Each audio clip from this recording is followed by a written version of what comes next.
Welcome aboard, everybody. Sorry, Here we are. Here we are. Welcome aboard, everyone, to the 8th episode of By Leaps and Bounties, the 7th Sea 2nd Edition game presented by Rook and Rasp. We are using 7th Sea 2nd Edition by Chaosium. We are not associated with Chaosium. We just really like the game. So this is Chapter 8. Kind of the second part of the midpoint of the season because, midpoints have a lot. So we're kind of in the second half. This episode is called Dangerous Games. Yeah, so the first thing we're going to do, I'm going to remind everybody, is we have a fundraiser going on. Anything you buy, subscriptions, bits, anything like that, it goes to the Ukraine Red Cross to assist Ukraine up until March 13th. So if you're going to spend money, it's a good time to do it. I will take more NPCs to play with and I will make them hot. I promise. If you want to buy one. So yeah, there's that. And I am Danny. For those who are just tuning in, I am Danny. I am the guide storyteller on this, and keep in mind I just run this game. I do not control it at all, as evidenced by what happened last time. And I will have everybody introduce themselves real quick and we will go ahead and get started. John, why don't you go ahead and start with you and your character. Oh, man, I didn't have time to come up with a good pun or any kind of description for Gianni this time. So, hi, I am John, and I'm part of the leadership here at Rook and Rasp. But tonight, I play Gianni Messina, who is a delightful little scamp. He's actually more of almost the villain, but hey, whatever.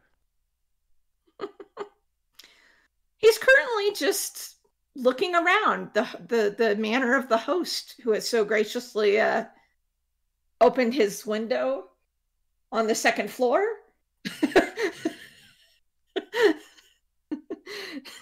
Something like that. Rue, go ahead and introduce yourself and your character. Hello, my name is Rue Thompson, and I play Amelia McJansen of Kirkwall in the Highland Marches, and I find myself down here after getting work on the Utrecht, and then consequently suffering through the sinking of the Utrecht. And I just been carpooling with these lot, getting them to Labuka, and yeah, I'm at a bar talking to a ship captain. Mm-hmm. That's all. That's all. Having a drink, having some laughs. Michael, go ahead and introduce yourself and your character. Hello, I am Michael. I play the character of Andreas, who's a Sarmatian Commonwealth duelist sorcerer with a little bit of friend, and we are going to try to win us a ship. Yes, and your friend is available to help you anytime you wish. Of course.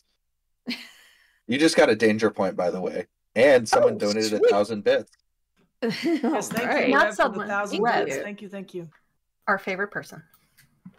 Thank you. All right, Alla. Hello, everyone. I am Alla, and I am playing Ninette Primevère, who is an entrepreneurial noblewoman of Montaigne. And look, she ran away from her wedding, and now she is watching blood sports for money, because that's what you do in Labuka. Huh. Yes. I remember needed a correctly, patron. she placed some bets. Did she place some bets? Well, we haven't gotten to the betting, but yes, of course. Oh, she's planning to. Okay. Just in case the Andreas's fights don't go as planned, at least we'll make some money one way or another. Like in Shang-Chi. You bet against me? What? Sorry. That will be the exact conversation. I gotta cover the bases. All What was the right. spread? What are my odds? Anyway. Don't want to What look like I'm colluding or something. No, this is... Yeah, but now you're betting against the person you're patroning? Hold on. All right. Equal opportunity. Y'all aren't in the same place right now. So It's not the, let's get it's not into a stock market. You can't short sell. Exactly. So let's go ahead and get into the story. We have our book, as per usual.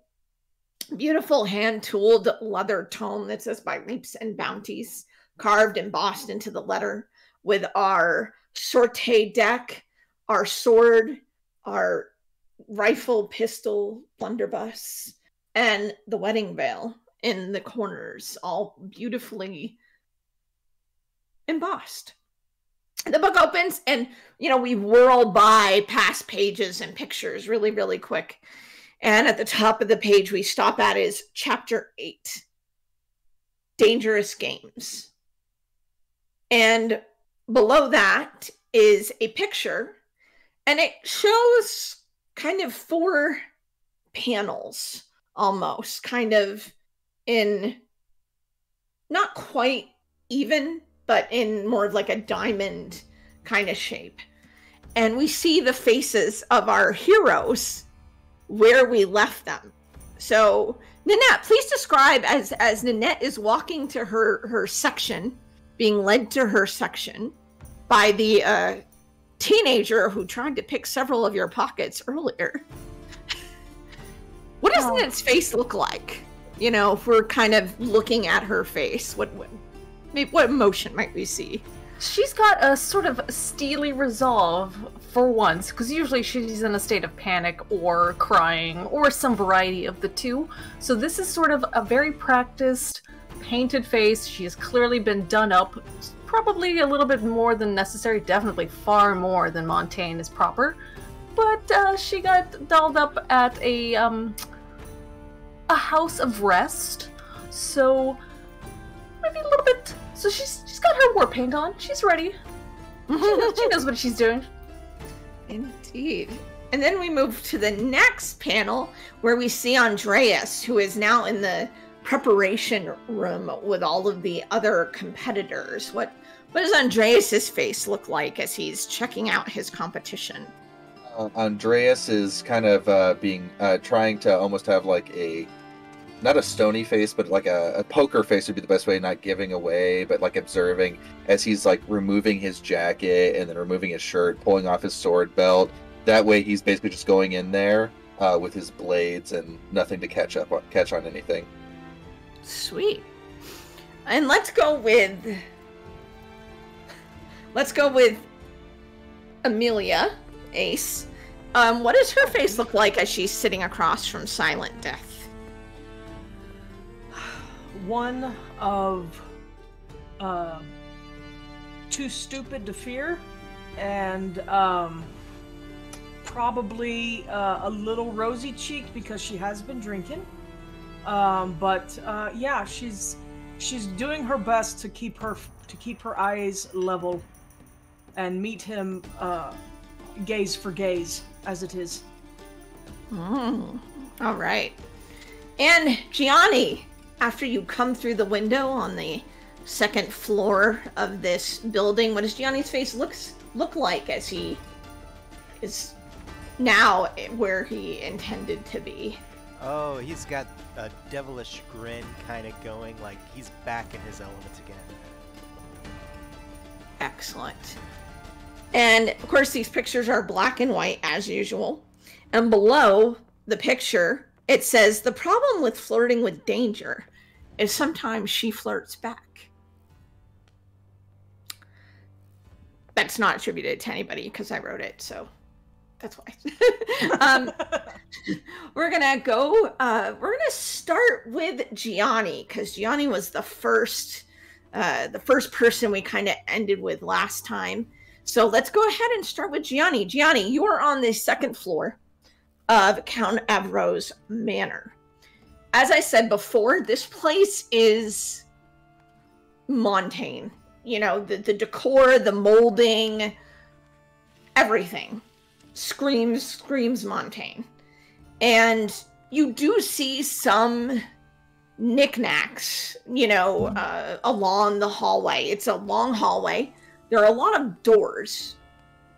And the marble tile of the floor has kind of a runner going along with it. It has a kind of a deep blue color. And it's kind of a white marble, white stone around. And there are kind of these doors that kind of line the hallway from where you are. You're kind of in the middle of the hallway. So there are doors to the left and right of you. And you can see at the end of the hallway where it curves to go around the corners. And you kind of estimate that this is probably like, you know, on the outside, and, you know, because you can see like more windows and of course the balcony that you came in. So it's kind of probably not like the interior most part, but you're kind of along the outside. So all the doors are kind of in front of you, rather than behind you, because behind you is kind of windows and wall and balcony. So in front of you, you have a bunch of doors. And the one in front of you, the door that's closest to you, can see there's a sign, like a plaque, and it says Baton Room in Montaigne.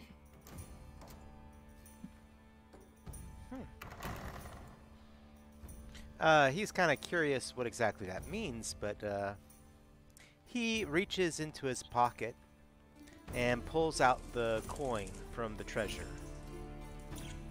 Okay. He gives it a kiss and says, Mama Fortuna, please smile upon your son today. And I will go ahead and start looking at the weave. All right. And I'm looking for anything that, you know, might be tethered. Hopefully an old friend of the coin. Yeah, okay. Well, enough. So let's go ahead and... Yeah, okay, so you're just going to activate your weave. You're going to use... Okay. You do see, you know, the coin has a very dark thread. You associate it with something that has seen a lot of death. And it does seem to go off in a direction down the left side of the corridor. You do see other threads of varying kind. You do see some pink hues of romance, perhaps, flowing through down the hallway. You see some threads coming on doors that are more goldish, that speak of wealth. You see other ones that are kind of green, of envy. There are a lot of associations with the objects in this place. These objects have been these objects have been used. These objects all have a history, as far as you can tell, from the threads coming out the doors and coming down the hallway that you can see. There's quite a few of them. You know, probably a little bit unusual to see so many in one place, but there are quite a few. Kind of makes me wonder if there's other people up here, but let's follow the dark thread. It's, you know, usually it's what led me to the coin in the first place. Excellent. So you start walking down the hallway. Are you doing it any particular way? Are you trying to be stealthy, you know, and probably just looking around, making sure I don't see any obvious traps. Okay, wits and notice. We'll give you one for trying to it'll be one raise to keep quiet and be stealthy. We're kind of put all this into one. For one to be stealthy, and there'll be 2 to keep completely hidden. To make sure that you're not making any noise or drawing attention to yourself. And if you get a 4th, I will give you an opportunity as well. Alright, so I at least have 3 right now. I'm really arguing with myself if I want to re-roll one for a chance. Nah, I'm gonna save that one for other people. Yeah, I think I'm gonna stick with the 3. So I don't get the opportunity, but I'll at least be hidden and everything. Okay. So you continue down the hallway, and you pass by rooms, and all the there's a couple more rooms, and they all have signs on them. You see a coat room. One's called a coat room. And you see a hat room as well. That, as you walk by, you saw like a baton room, a coat room, hat room. Continuing on down the hallway, you see more like shoe room. You see, basically it's a lot of clothing these rooms are named after.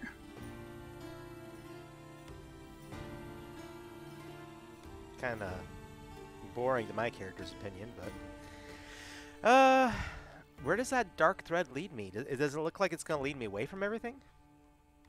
It's leading you around the corner at the end of the hallway. I'll listen at the corner and see if I hear anybody down there. Okay, wits and notice. It'll just be 2 races. Ooh. I actually have 3 raises. But so Excellent. Yeah, extra 1 in there. All right. So I will let you kind of hold on to that. You do hear that there's people around the corner.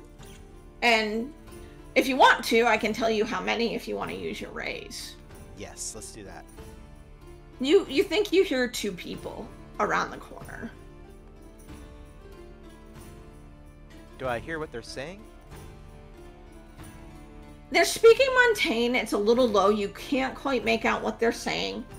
They don't seem to be moving. Like, you don't hear the voices getting louder or softer or anything like that.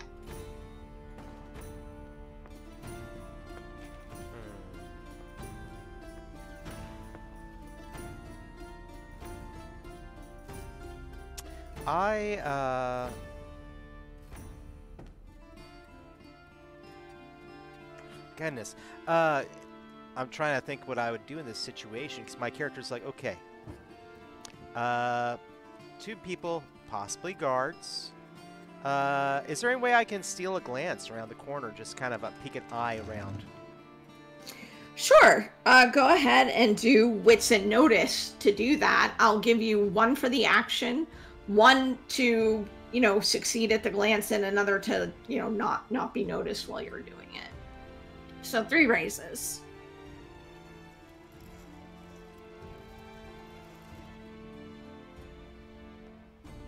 I got 2. Does anybody mind if I use the table reroll? Of course. Go for it. There we go. Okay, that is going to be 3 raises with 1 left over. Okay. You peek around the corner, and you see 2 people standing in front of... There's more doors that you can see around the corner. Looks like they look exactly the same as the one you just went by. They have plaques on them. You can't read them from this angle. And there are 2 people standing in the hallway. Looks like a gentleman and a lady, as best you can tell. They are dressed in what looks like some kind of uniform. That is a blue that kind of matches the carpet. The carpet that's on the floor. Kind of a blue and gold situation going on. And they're kind of standing, at 2 different points in the hallway, and they seem to be talking to each other. But they're kind of halfway down the hall, so you can't quite make out what they're saying. It doesn't sound intense or anything. It sounds, that sort of thing. Does the black thread go anywhere near them? Yep. Does it go? Yep, it goes right down that hallway into one of the doors past both of the guards.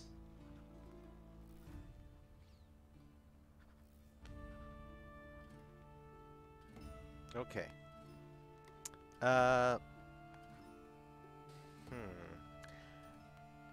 I think what I would like to do is I actually should be able to now knock the 2 of them out.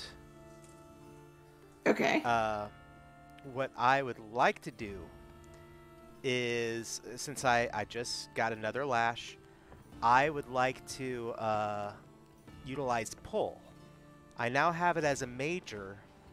So pull as a major will let me do multiple targets and automatically does damage. Okay. Yeah, totally. You can do that. You have them on the side with the doors.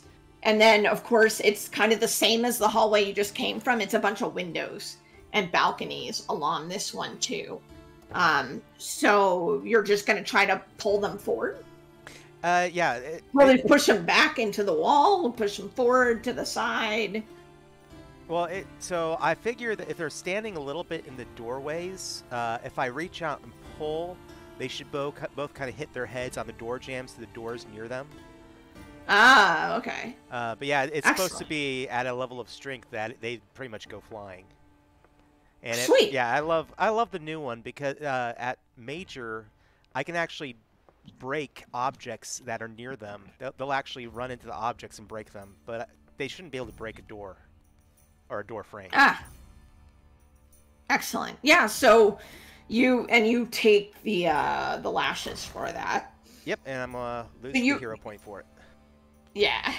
So you reach out in the threads, and they both and kind of slump down in front of the doorways. All right. Actually, no, it's the lash. It's not a hero point to activate that. I'm sorry. That's okay. I will go down. I will bind them and blindfold them really quickly. And You're gonna what? I'm gonna bind their hands and then blindfold. Oh, bind them. Okay. Mm-hmm. And I'm going to make my way, listen in out the door where the black thread goes, and go inside if I hear nothing. The door you were in front of, it says map room on it. And it's past both of them. And it's locked. So I assume Gianni is going to want to... Yes. It was locked. This I'll use my hero point. It was locked. Yeah. Actually, should I hang on to my hero point so if anything bad happens, I have it? Okay, I'll go ahead. I'll go ahead and I'll try and pick the lock. Where's your sense of adventure? All right. So the door creaks open as you push on it. And we will leave Gianni there, opening the door to the map room. And we will go to Andreas this time, who is in the preparation area. There are, all sorts of swords people exercising, practicing, all of that stuff. You can hear a crowd somewhere above you. You had to come down some stairs to get in here. You're kind of in like a basement-ish, down below dojo kind of thing. So, yeah. So what is Andreas going to do? Andreas starts stretching out and making sure he's limber enough for the fights. And is there anybody who looks like they're not a sword fighter, but they're kind of the person that you would talk to that would call people in? Yeah, there are a couple people at the door that look like they're staff, for lack of a better word, that they are kind of hanging out near the entrance to the practice area, holding area. So I'll wander over and be like, when will the fights begin, or did I miss somebody, a group going out? They should begin, it's kind of a youngish kid, not quite, maybe early 20s. He's like, they should be starting soon, sir. Okay, I'm just curious. I guess he'll wander over and, who looks like this is not their first time doing this?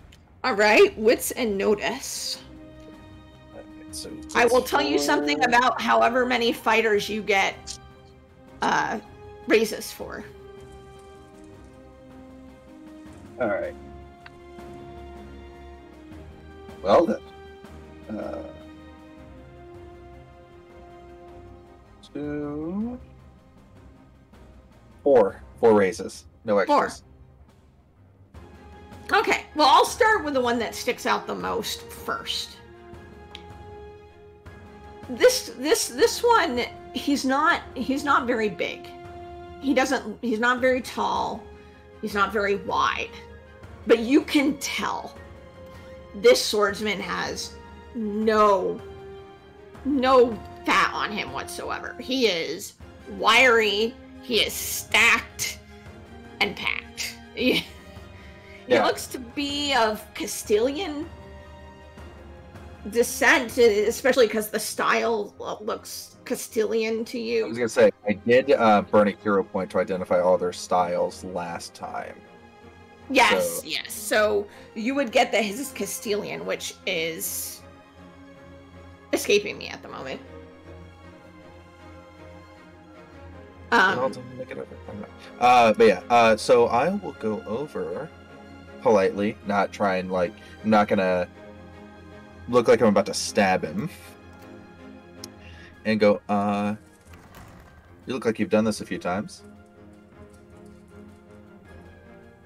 He looks over at you, and he's speaking in Castilian, which you can do, right? Yeah, I do understand. I understand all languages, including dead ones.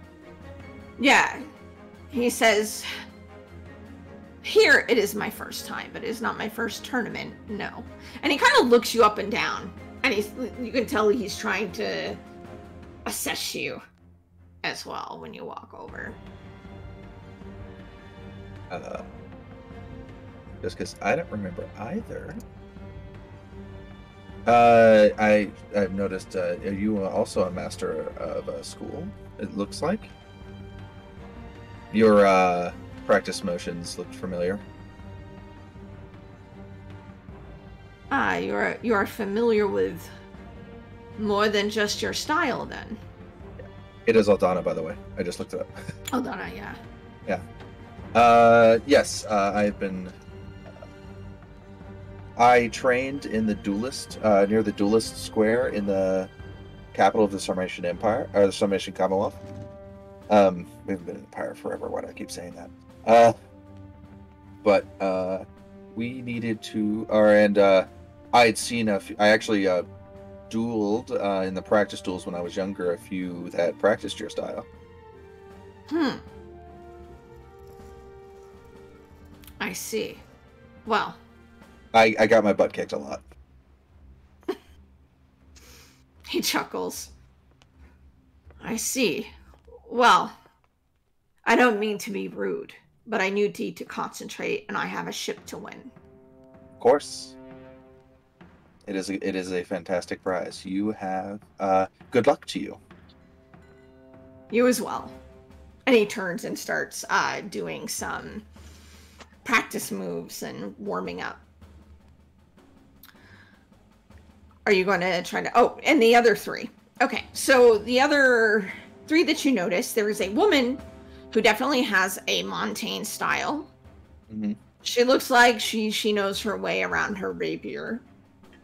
There is another who is from, looks like Eisen. And the 4th one looks like he is a Vestin of some kind. A Vestin. To your eyes and their styles. And these 4 look like, they know what they're doing. Is the Eisen wearing a Panzer hat? Yes. Ooh. Oh no.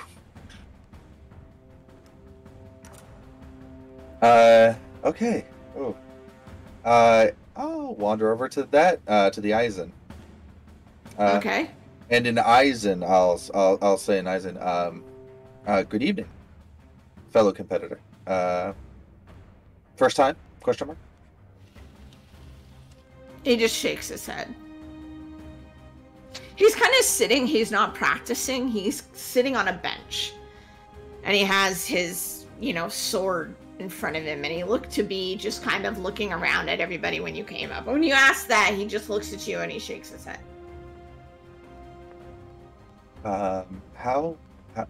how often do people uh, uh, die? I heard that was one of the possible outcomes.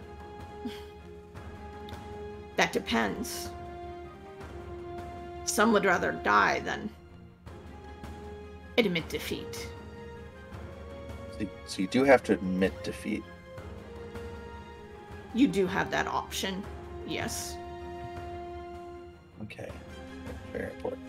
All right, yeah. That's not worrying at all. Nope, not at all. Not at all. All right. Any tips for making it through this alive? Put the pointy end in the other guy. Great advice. I like it. I'll have to do it. Yeah. Huh. Well, have a good luck. Alright. I froze for a second there, pardon me. No worries. Yeah, so you pointed at the guy and you told him good luck? Yes. Okay. Excellent. Alright. So is Andre gonna warm up? So is he gonna kind of stay watching everybody? He'll just start warming up from there. He's definitely gonna look very nervous, and yes, I'm trying to be convincing in this. Okay. All right. So go ahead and do finesse and weaponry to see how well you are showing off. So that's 3, 4 plus 1. Actually, can I do panache instead? Panache Sure. plus convince. Sure, since you're trying to do a style and you're trying to like intimidate. Oh no, I'm not trying to intimidate whatsoever. Oh, I'm okay. specifically trying to get them to underestimate me. Oh, I get it. Okay, so you're like, okay, I get it. Yeah, sure. Yeah, panache and convince. Yeah, absolutely.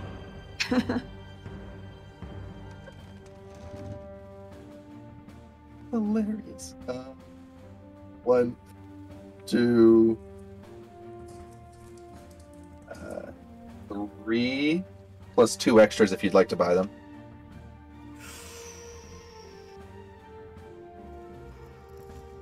I'm not right now, actually. You're like, I'm not adding fuel to that fire.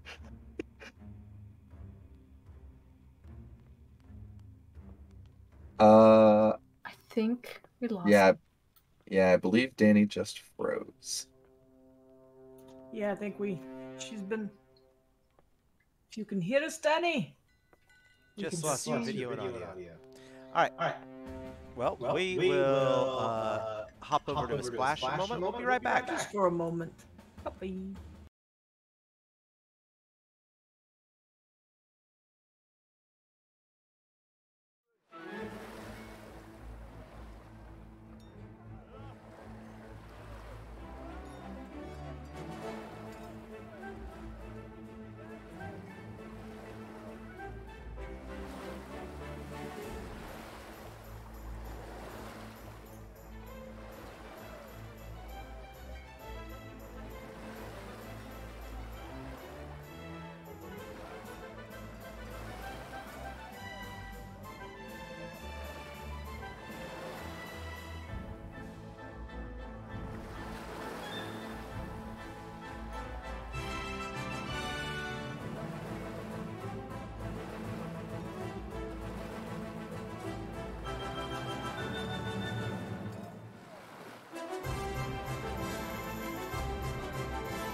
Welcome back, everybody. Okay. Apologies. Apparently the tension was too much for the internet. So. Yeah, 5 shots, too much. I mean, what? Technology buckled before our watchers did. Thank you all for sticking around. Indeed. We appreciate all of you. Indeed. Thank you so much for sticking around. Okay, so we were with Andreas, who was trying to get him to be underestimated. I had 3 successes and 2 extra dice that you wanted to purchase. And I did not. No, I did not. I did not purchase those. I debated it, but I did not purchase those. Okay, then. Awesome. So, you hear the crowd and you're, doing your best to look incompetent. So, your Davis is sitting in front of you, while you're, doing that. This is embarrassing. Oh, yeah. I'm doing a terrible job. There might even be some new scratches on the floor from it. By the way, I'm not saying anything to him. I'm so concentrating and trying to make sure, very much that very beginner, okay, and then that, and just kind of ease it in. And, basically, I'm putting on my best Nanette impression. And I rude. Yeah, I stabbed someone tonight. Yeah, this is embarrassing. Have you no dignity? Have you no dignity? You should be striking fear into their hearts. What is this? I wink at him. Well, are you gonna ask for my help or not? Later.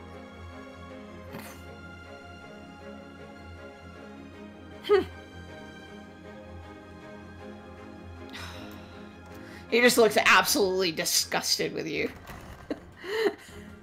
As all right. We'll leave Andreas there, and we will go to Nanette, who is, of course, all dolled up, and she is walking in front or behind the teenager you had met previously at the inn you were staying at, the inn. He's now apparently here doing stuff. Well, I'm glad I don't have to offer him gainful employment because he clearly has some little shit. So he takes you down a hallway, and you see in front of you double glass doors in front at the end of the hallway. After you went out of Robert's office, you turn to the right and you kind of go down this long hallway, and there's this glass. It looks like it's all encased, really, in glass at the end of the hallway. This place kind of looks to you like it's kind of structured to go around, with the center as kind of the focal point. Everything kind of seems to point in that direction. And the boy leads you down there, and of course you see the art on the walls. It's very Montaigne, blue carpeting with gold trim, and you do see staff guards kind of wearing the same colors along the hallway. And you get to the end of the glass doors, and you can see stairs in front of you. It kind of looks, they're marble stairs, kind of. They're marble and wood kind of put together to go up when you open the double doors. So he opens the double doors for you and ushers you in. And then he takes you up the stairs, and you can hear the noise as soon as he opens the doors of people talking. You hear glasses, you hear walking, you hear all of this noise, and you're going up these stairs and along the wall, and you see light up ahead of you. And when you get up, you see this huge arena. This place didn't look that big from when you were looking at it on the hill, but it's kind of in the middle of this palace. And it's, these marble stairs with kind of a dirt ring arena in the middle with wood barriers around it, and all of the seats are kind of gladiatorial stadium seating. And there are obviously some, when you look around, what would you call cheap seats? You know, they're just kind of like benches and stuff like that. But they're obviously in the better viewing areas, there are some tables and some couches and all sorts of stuff. And you see other staff walking around with trays and all sorts of things like that. And the boy leads you down into the down into the stadium, and he's showing you around, and there's all sorts of people, and they look like they're from everywhere, much like you saw around La Buca.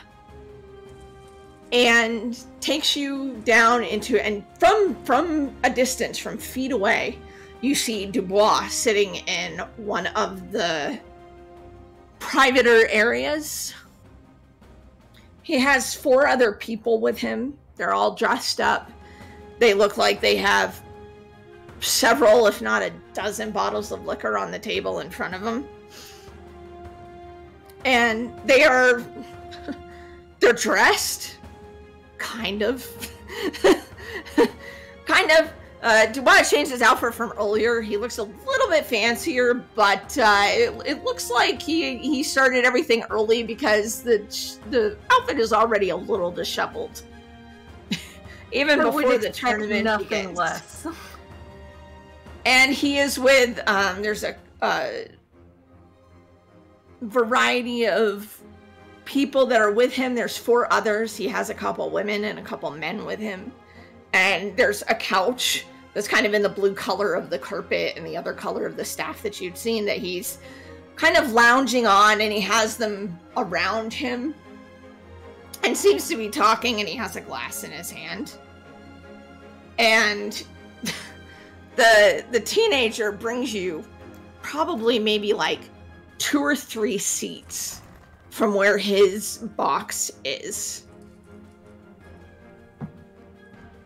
Like, you're sitting here, and there's like maybe a couple seats, and then his box is right here. Well, I would like to snag a glass of wine from one of the servers, and Ninette very pointedly makes herself seen. She doesn't hide behind anything. She is out there. She is a woman with a $50,000 or 50,000 guilder bounty on her, and she is here to try and test the waters, and also to sort of make herself known that she is here. And she gets to her seat and kind of glances over Dubois, raises her glass, and then sits down. Okay. So, yeah, it does not... he obviously sees you. And he smiles, and he kind of gets up languidly from the couch with his glass. And he wanders over, out of his little booth area, and wanders over, and other people around you are kind of looking like, what the... You know, like... You know, what's going on? But he kind of goes past them and comes right to you. Are you sitting down, or are you... Yeah, she'll have sat down in her chair, kind of draping herself as best as she can in clothes she's not familiar with.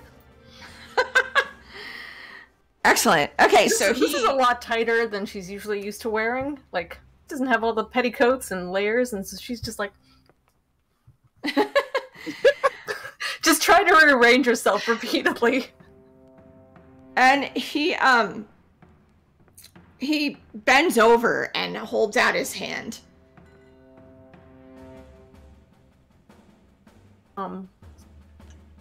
She puts hers in it. Ninette, what an unexpected pleasure to see you. Monsieur Dubois, always a pleasure, I hope. Of course it is. I did not expect to have the pleasure of seeing you so soon. Well, I wasn't about to walk into the compass, despite your suggestions. What is this you're drinking? He kind of takes your glass. She and she offers it. She like straight up offers it. Yeah. Same when she'd be drinking out of it. I don't care. He sniffs it. And he kind of shoves it at a servant. He says, come, come. You should not be drinking this swill. Well, it's no Dubois, but... Well, I can remedy that. You have some. I'm assuming we're switching to Montaigne, so I'm not doing the French accent, but... He says, of course. Oh, well. In that case, indulge me. And he'll hold out his hand again to, lead you over. Ninette does her best. So, what sort of, you're going to do? Let's do a convince roll here.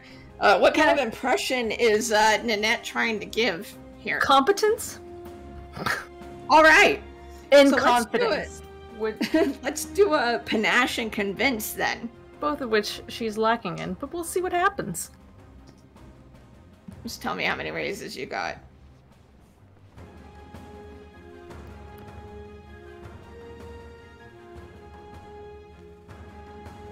Three altogether. Excellent. So he leads you over to their little area. It kind of has velvet ropes around it a bit, like a little barrier kind of box area with the couch in it, table and everything. And it is an excellent view from here to see the arena. And he walks in and he looks at the other four that are in there and he says, psst, psst, psst. And they get up and they leave out of the box. And he says, please. Thank you, monsieur. Again, settles herself quite awkwardly as she's trying to,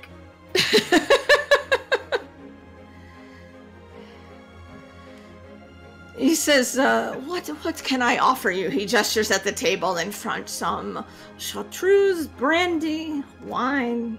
Oh. Something else. This will likely be a long evening. How about just wine? Well, Dubois wine is not just wine, my dear. Of course. But I would love a glass. He hands one to you. It is, as you expect, excellent freaking wine.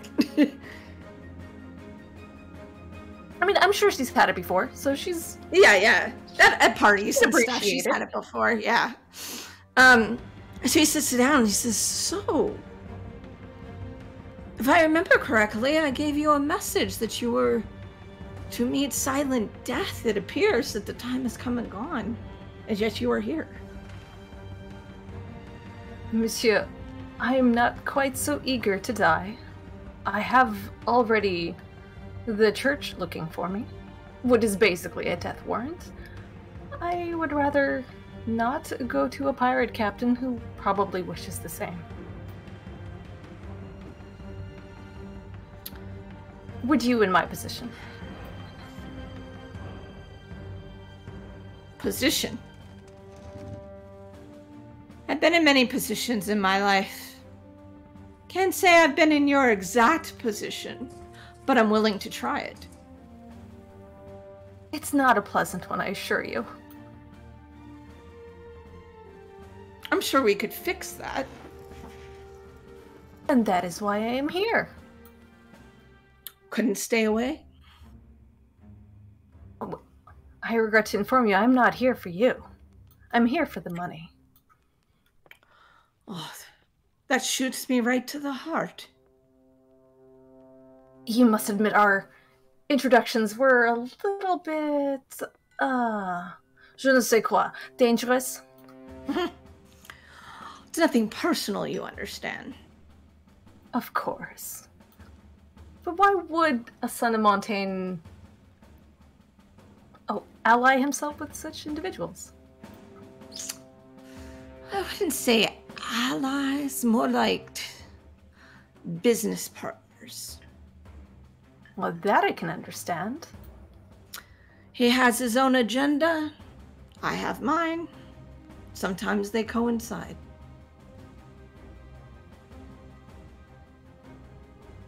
He reaches over and he goes to put an arm around you.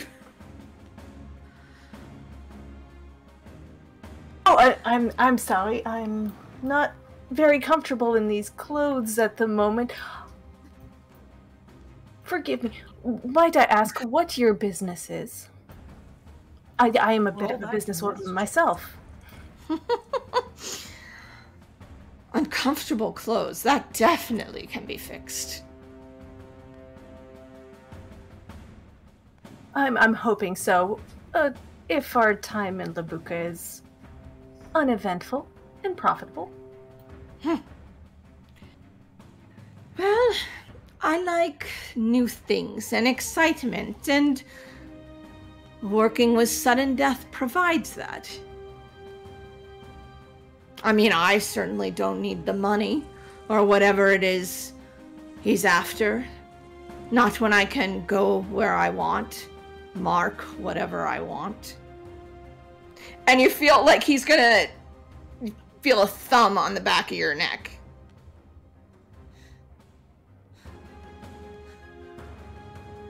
Monsieur, It does feel a little like there's something there. It's moist. Yeah.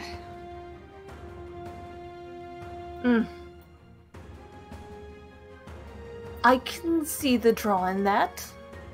I guess that explains why you left Montaigne, after all. I don't imagine your reasons are very dissimilar. I suppose not. In the most simplest of terms. So at that point, some instruments start up. There's, a section where they have a bunch of people playing instruments and stuff, and that starts up, quite a jaunty Montaigne tune. And we will leave you there, cuddling with Dubois on the couch. Awkwardly cuddling. It's like... And we will turn to the compass. And sudden death and Ace. And Ace has just said, "You're welcome to try." Oh yeah, I did say that. I did say that. Yeah. I did. He says, "Well, allow me then to put you at ease." And he signs to his men. And his men leave the compass. Well, I mean, you don't know how far they go, but, they kind of go out the door.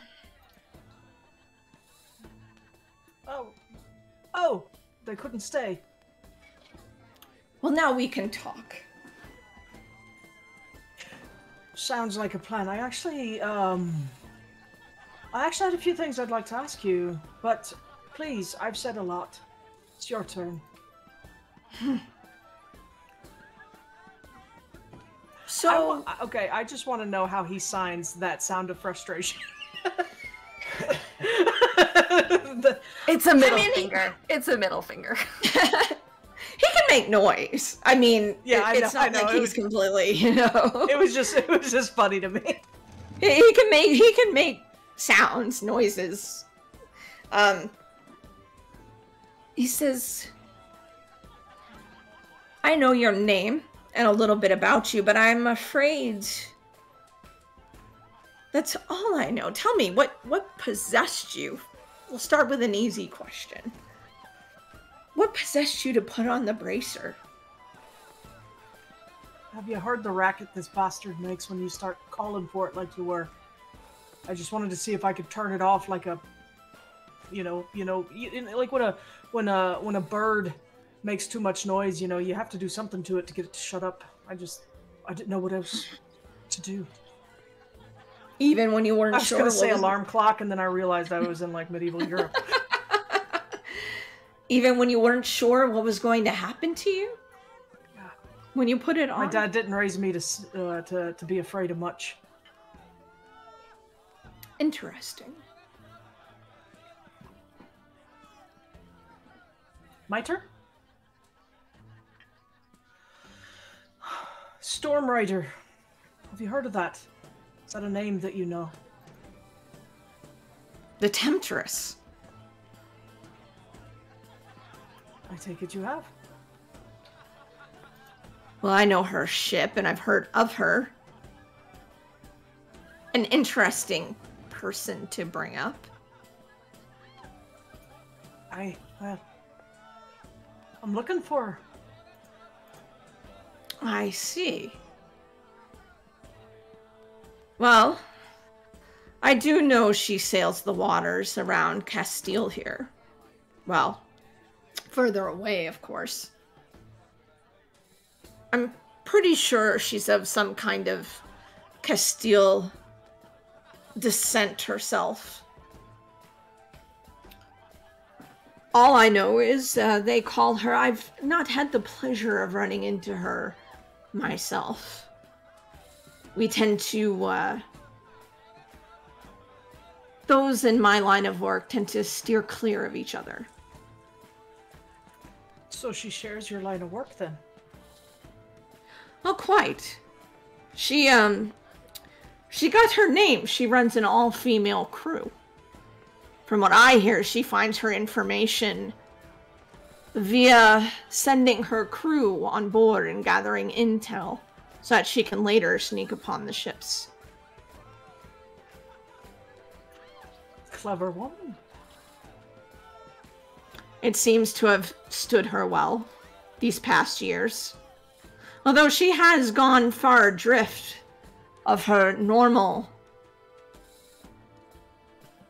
area, from what I hear. Might I ask how far? Various countries have had sightings of her. I suspect she's probably looking for something. Just like me. And me. Although I found what I was looking for. You have? Yes, you're wearing it. I told you if I could take it off, I would have. I've tried. I could do that for you. Well, first, as I said, I could take it off for you. But I would be taking it with me if I do so. But that's not my question. My question is, why are you looking for the Temptress? I mean, is that really... Do you really care? I tend to like to know who I'm dealing with. Well, before I answer that, if I may, is she still in the Dawn? Or has she found another hole? As far as I know, she still has the same ship. But now you've had two questions. I have. The Temptress, as you call her, she's of some interest to me. I've never crossed her path, but I've heard much about her. And, let's just say it would be very important to me if I could find her. We have some unsettled business. I see. If you could help me find her, I might be able to tell you more. Well, I'm not interested in information. That's fine. I understand. You want the bracer. Now, are you aware that the Invisible College is ready to take this as well? And they want it because they think they can control the weather with it. That's what I said.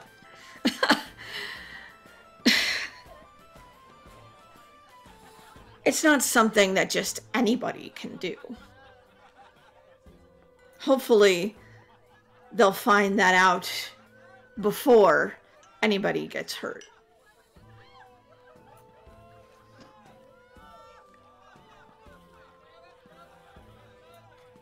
Do you have another question for me? Tell me about your companions. Who are they? Now that I wish I could tell you about. I really don't know. I haven't gotten to talk to him. I mean, we talk a little bit, but one of them is a runaway bright.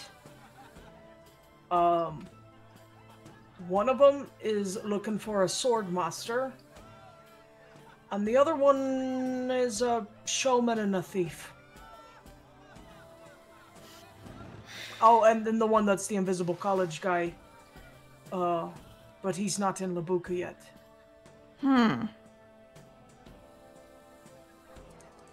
And your thief friend is Vodachi, is he not? If he's also not a liar, yes. I see.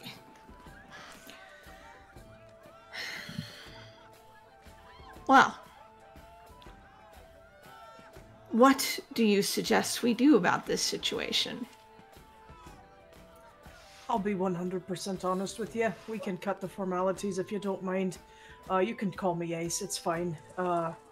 I'd be interested to know what name you have for me. Hopefully that's the one.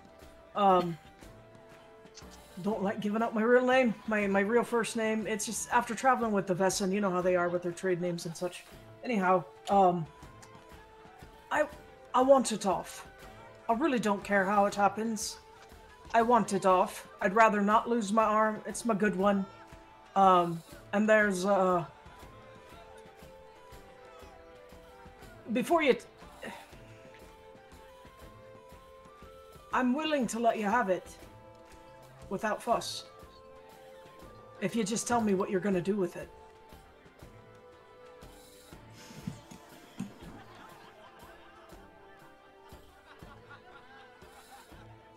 I'm going to find my birthright. Is that like a treasure or something? Or are you a descendant of the Tempest? Sorry, that was two questions. I was only allowed one. Indeed. You're perceptive. That's why so many have trouble with the bracer. It is mine, my family's, my bloodlines. And where it leads to and what it can reveal is also mine.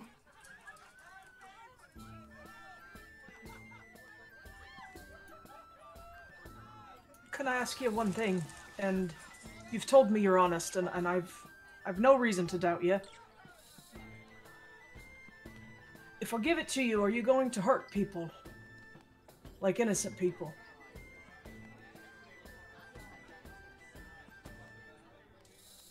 Only if they get in my way. But what does that mean, really? I mean, like, can't you, like, are you saying, like, if you just come across them, or are you saying if they actually try to stop you? Is what you seek being guarded by innocence, I guess, is what I'm asking. And if it's that important, I would think that the people guarding it wouldn't be innocent. Right? As far as I know, it is guarded by no one. And if someone gets in my way, I didn't earn my reputation by being gentle. I can respect that. Thankfully, I haven't earned a reputation yet, I don't think. Except for there might have been an incident in Castile with the bracer. It's kind of a son of a bitch. This thing. That's kind of why I don't want it. I think it almost killed me. It is a powerful weapon, for sure. Above the table, I meant to check this out and I forgot. Okay. What did the note say in the cross? It basically... Was it at all related to this? Yeah, well, it did talk about silent death. And him getting the artifact. Yeah. Him getting the artifact? Yeah. Mm-hmm. And keeping it from him, or the church was trying to get it to him? It sounded like the church was trying to get it somehow. Whether that meant silent death was going to give it to him, or they were trying to get it from him, you're not sure. Okay. It didn't indicate. Okay. Sorry to break scene. Oh, no, that's fine. I forgot. No, it's fine. Well, I mean, I know that so I told you the Invisible College is looking for it. Clearly, you're looking for it. I'm not looking for it. I don't even know how it came into my possession.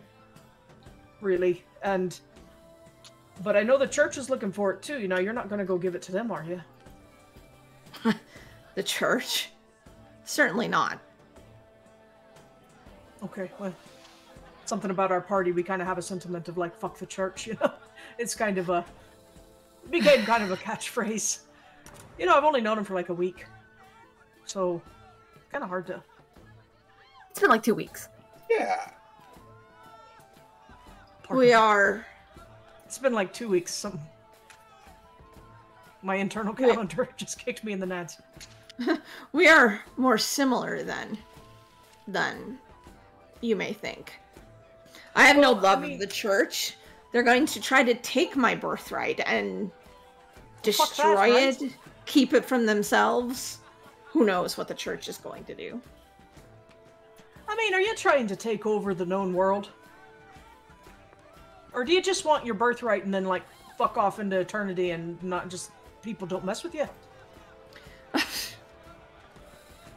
Because that sounds nice to me, some days. I mean, ever since I put this damn thing on, I'd rather just go someplace where nobody knows my name. This may be where we differ, Ace. What good is power if you don't use it? My birthright is not just the bracer. My birthright is to use it. Well, that's what I'm asking. As it was intended.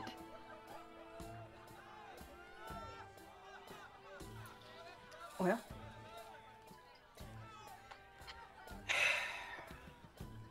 I am happy. Well, I don't know if I'm happy. But I'm at least willing to give it to you. With the knowledge that should I learn that down the line you're off being a dickbag because you can, because that's what most people with power do with it. You may not like the church, but sounds like you want to do exactly what they tend to do with things. But my quarrel is not with you right now. And I'd rather have this off because I have my own shit to be dealing with. And I think it's fucking it up. So, you don't have to agree to this. It's a long shot. But I'll give you the bracer if you can help me find the temptress.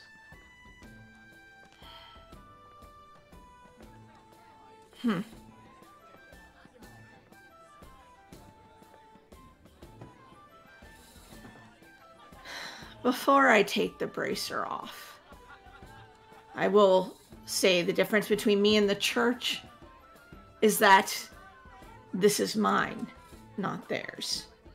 Mine to use, not theirs. My quibble is not with them using it. My quibble is that it is not theirs, it is mine.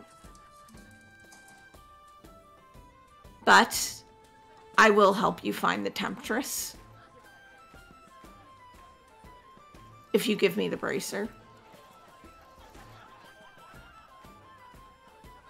And you'll let me and my companions pass on into wherever we need to go without being harried by you or your storms or your lightning. Well, I will need some way to contact you should I find information for you. Oh, that's fine. But surely you don't have to, like, mark me with lightning to do so, I'd hope. Oh, no. Just don't be surprised if I show up. It's fine.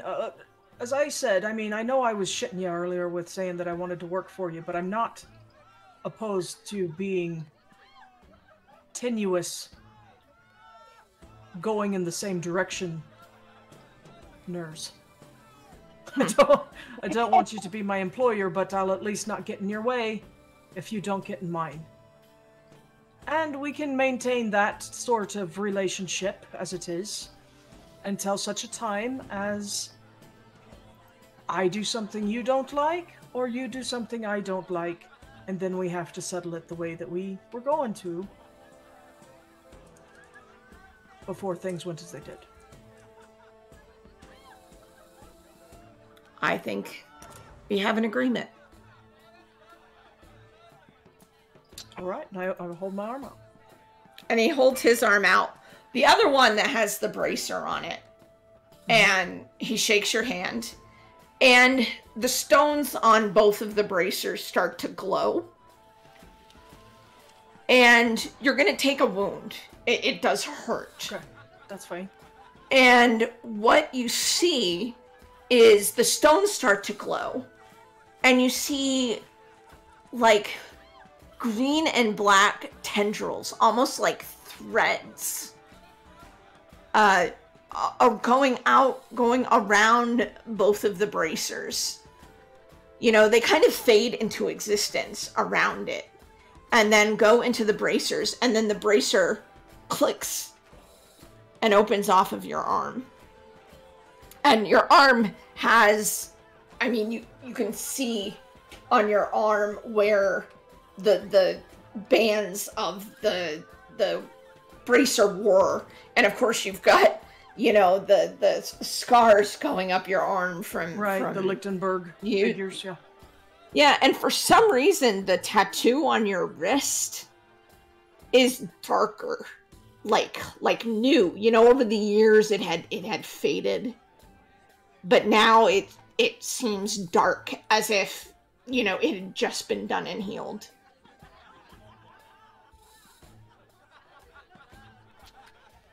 Well, that's actually kind of a relief.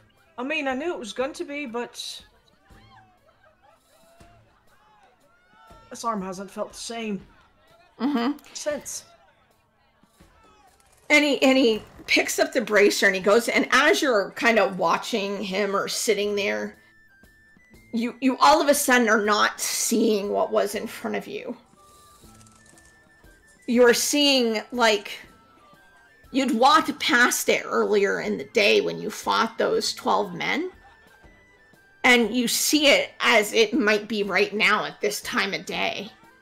Like, you're moving through, like, past where you had been earlier in the day. And it is more clear. It is more vivid than you ever remember it being. And you are not dreaming at all. And for some reason, this is not, like, disorienting. Like, you feel like it might be you walking along this area. And in, you know, this time it kind of stays a little bit longer, and you hear somebody call Kia from a distance, and the vision kind of fades. And with that, we will take a break. So we'll take 10 minutes. Everybody, be back in 10 minutes. Grab some water, grab some wine. Dubois, of course, if you have it. And we will see you in 10 minutes.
Welcome back, everybody. We have our group who are now ensconced in their situations.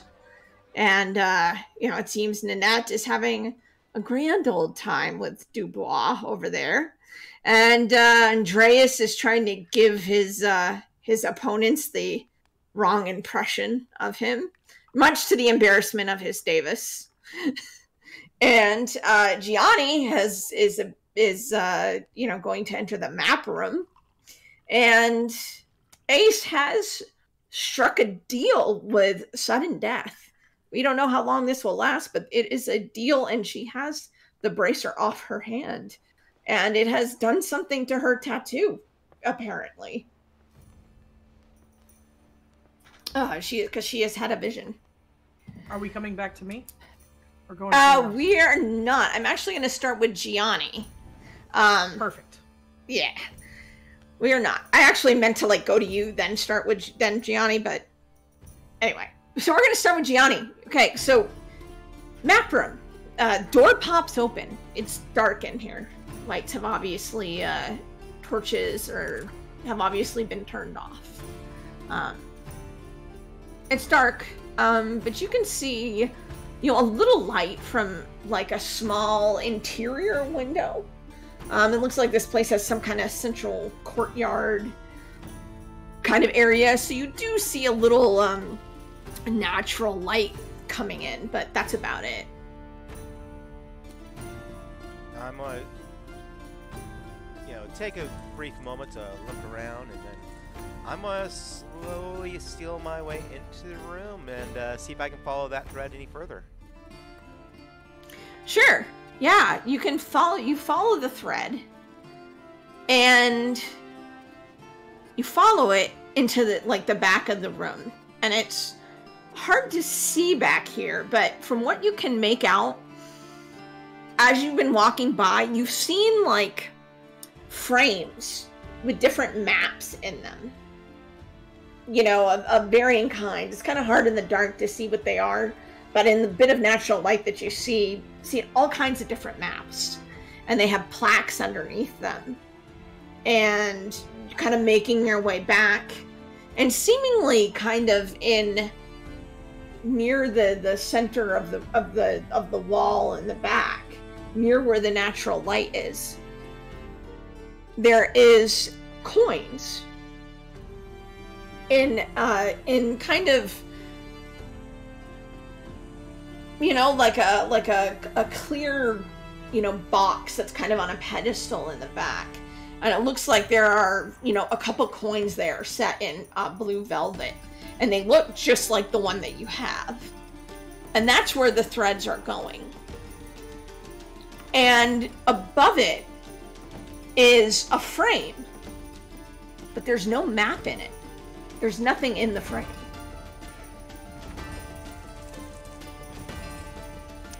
This is odd. I'm gonna see if I can find a way to better illuminate the room. Sure, there are some lanterns around, and you do find some flint that obviously the staff use to light the room when the room is in use. So you can definitely light a lantern from the corner, and now you can see a bit better. Does it look like the? I'm looking at it. I'll actually run my finger along the top of the frame. Does it look like it's been taken down recently and the map removed? It looks like it's been disturbed recently, yes.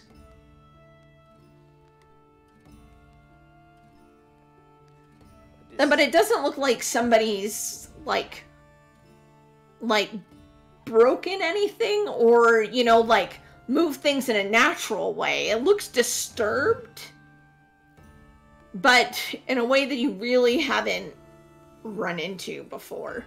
It's like there's no dust on there, but you can't find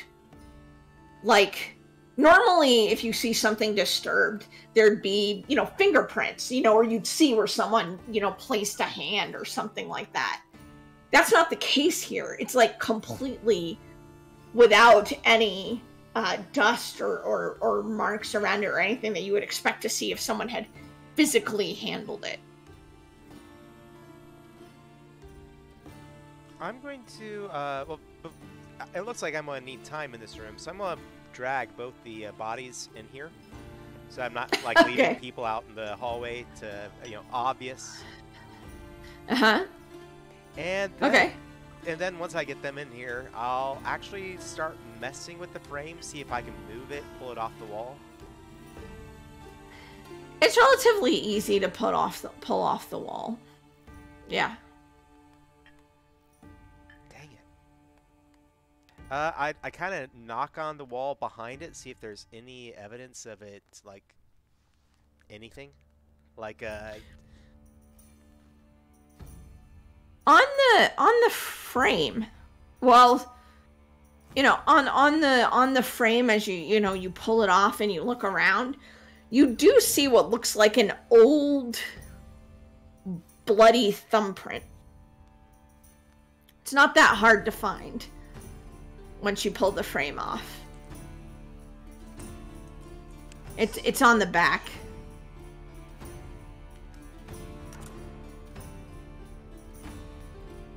Okay, I'm taking the coins.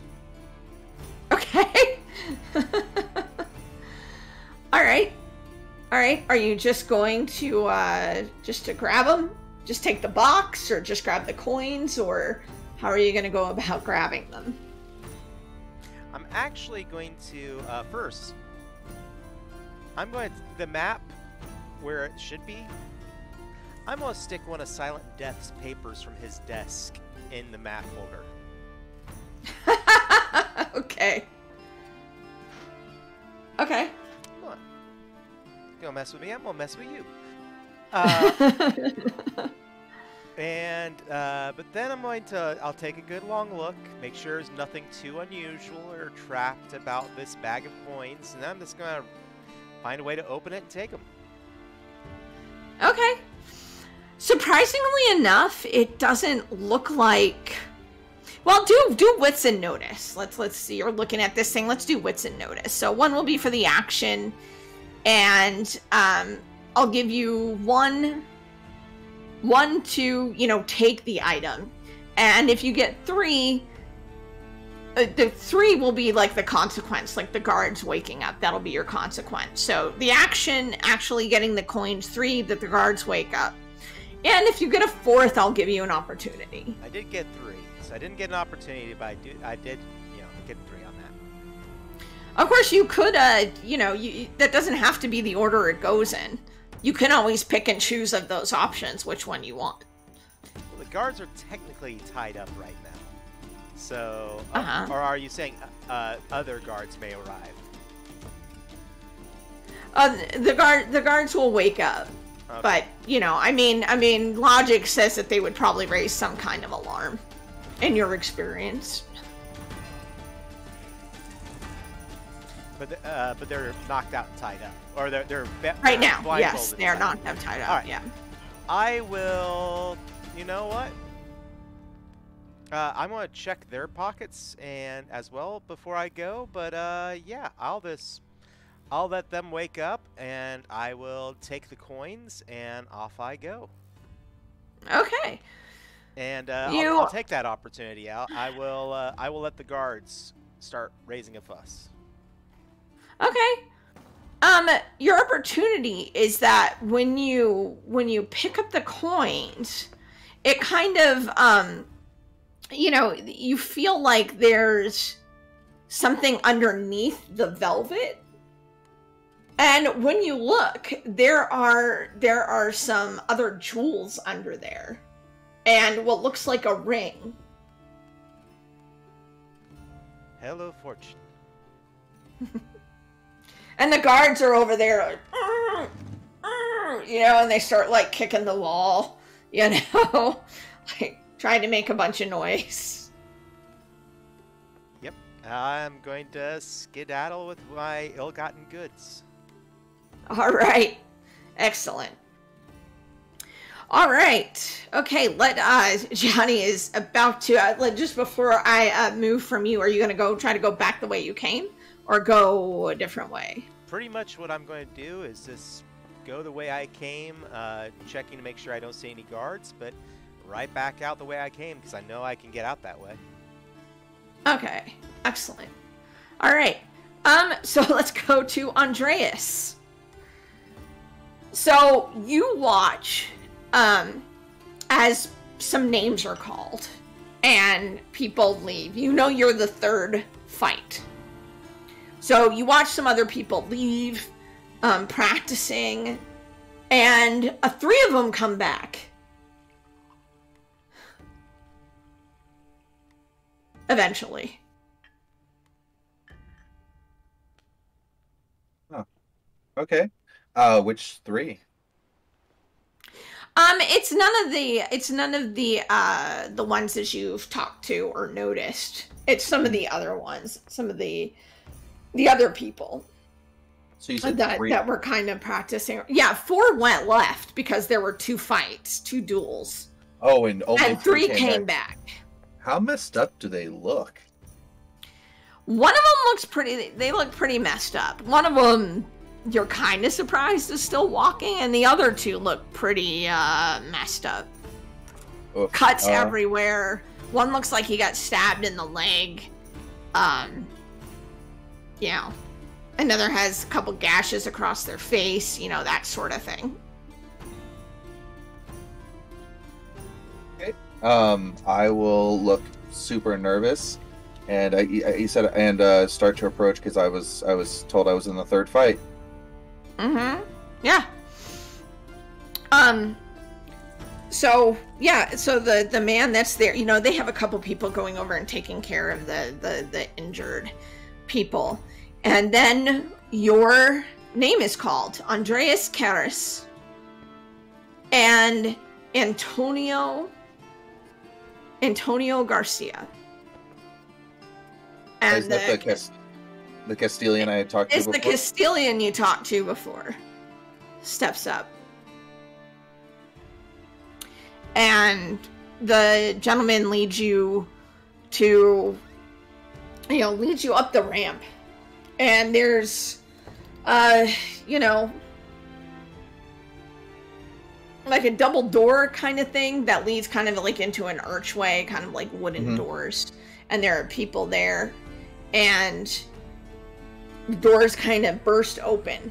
And you see that you are now, like, the noise that you had heard on the way up just gets louder and louder. And when they push open the doors, you hear it even more of people, like, cheering and talking and all of this other stuff. And you see that the place is quite full. And you're at the bottom of this arena where there are a mess load of people sitting around, and you see some booths, you see, like, kind of like private setups and everything, and you see like cheap seats and everything, and there are torches all over the place as well.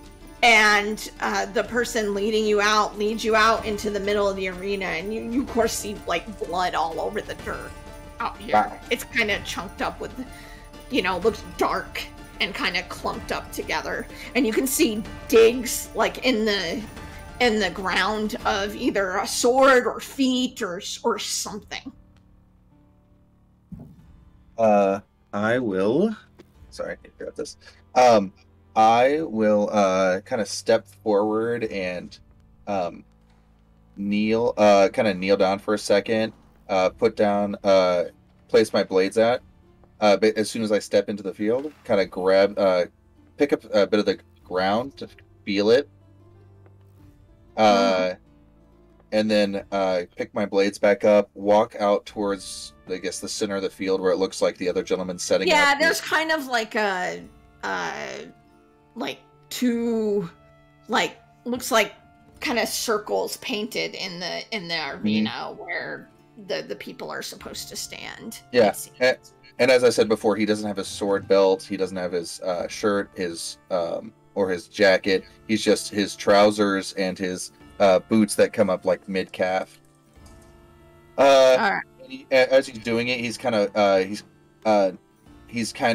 feeling the ground, like how it's giving, whether or not how it's been torn up, basically looking at the battlefield to see where like the potential trip hazards are from the previous fights and that kind of stuff. Mm-hmm. Awesome. Awesome. Cool.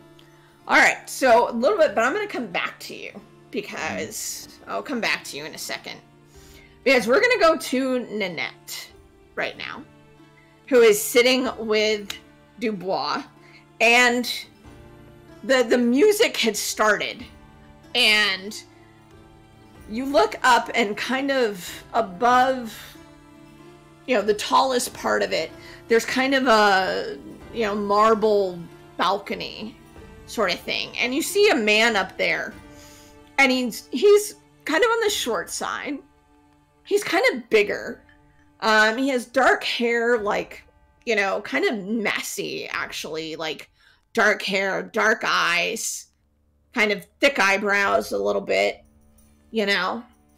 and he has, from what you can see from where you are, he's wearing extremely nice clothes. And he steps up, in front once the music kind of dies down. And he says, "Welcome in, bienvenue. I am your host, Count Evero. Tonight, you're going to see thrills. You are going to see blood. And perhaps a little money if you are lucky. So, open your purses, clap your hands, and prepare for the tournament." And, everyone starts cheering and stuff like that. And people near you walking around start calling for last bets. Last call to place your bets on the fight. Nanette would very much like to do so, kind of like, hold that thought, Monsieur Dubois, just a moment over here. And she calls an attendant over to, kind of lay her bets. And obviously, she kind of splits her, a decent amount of coin. Probably about 100,000 guilders worth. Between but putting most of it on Andreas. All right. You gotta, just to be safe. Yeah, just gotta be safe. The attendant looks a little surprised, and he says, "Madam, are you quite certain that gentleman doesn't have a very good odds?" That's what makes it exciting, is it not? And Dubois is next to you, and he's like, "Just do as the lady says." And so the guy will take your bet, give you a receipt for it, give you your ticket for your bet. Pressure, the better part of 100,000 guilders. Yeah, that's a lot of what you have. It is. Don't fuck it up, Andreas. No, it's fine. I've got a backup plan. But, yeah, this is one way to make the Count notice me.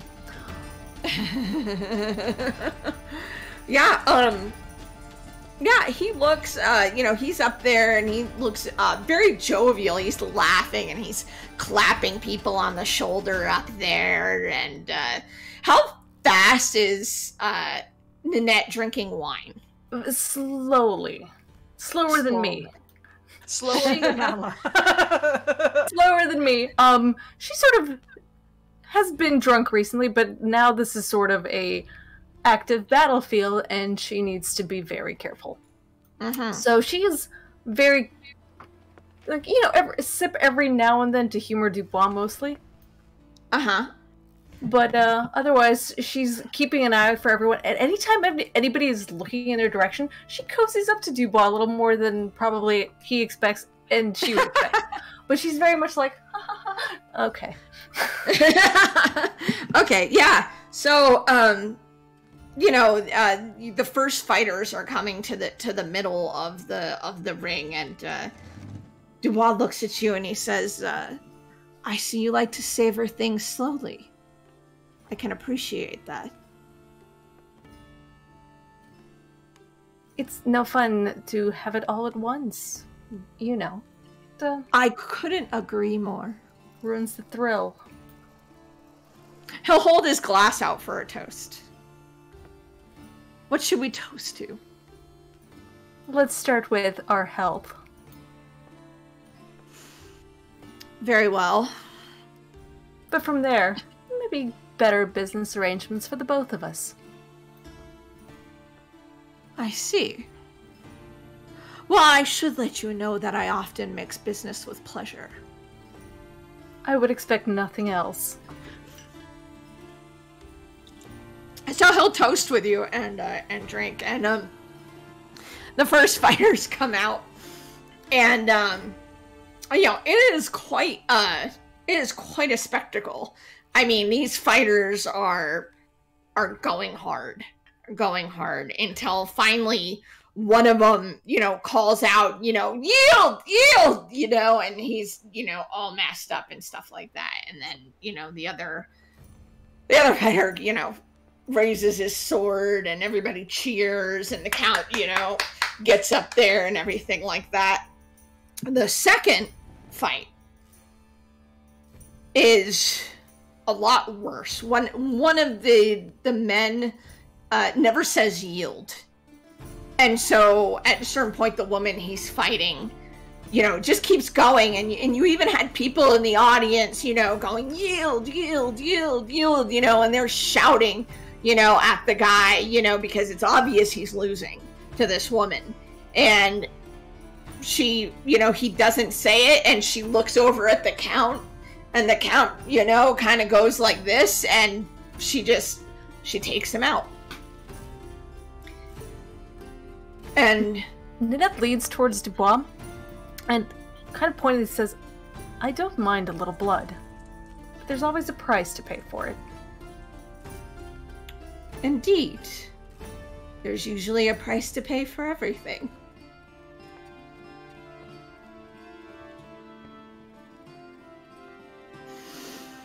So, yeah, and then you see Andreas come out, and he seems to be facing some Castilian, you know, ahead of him, and you see him come out, and you see him, you know, kneel and touch the dirt and all of that.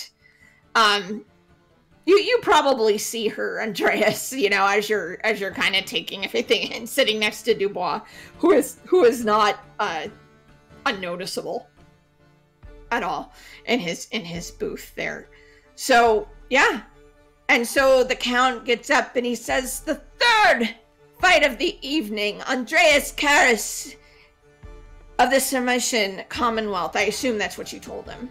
You told him your name and where you were actually from. Yes. To Robert. Okay. And Antonio Garcia from Castile.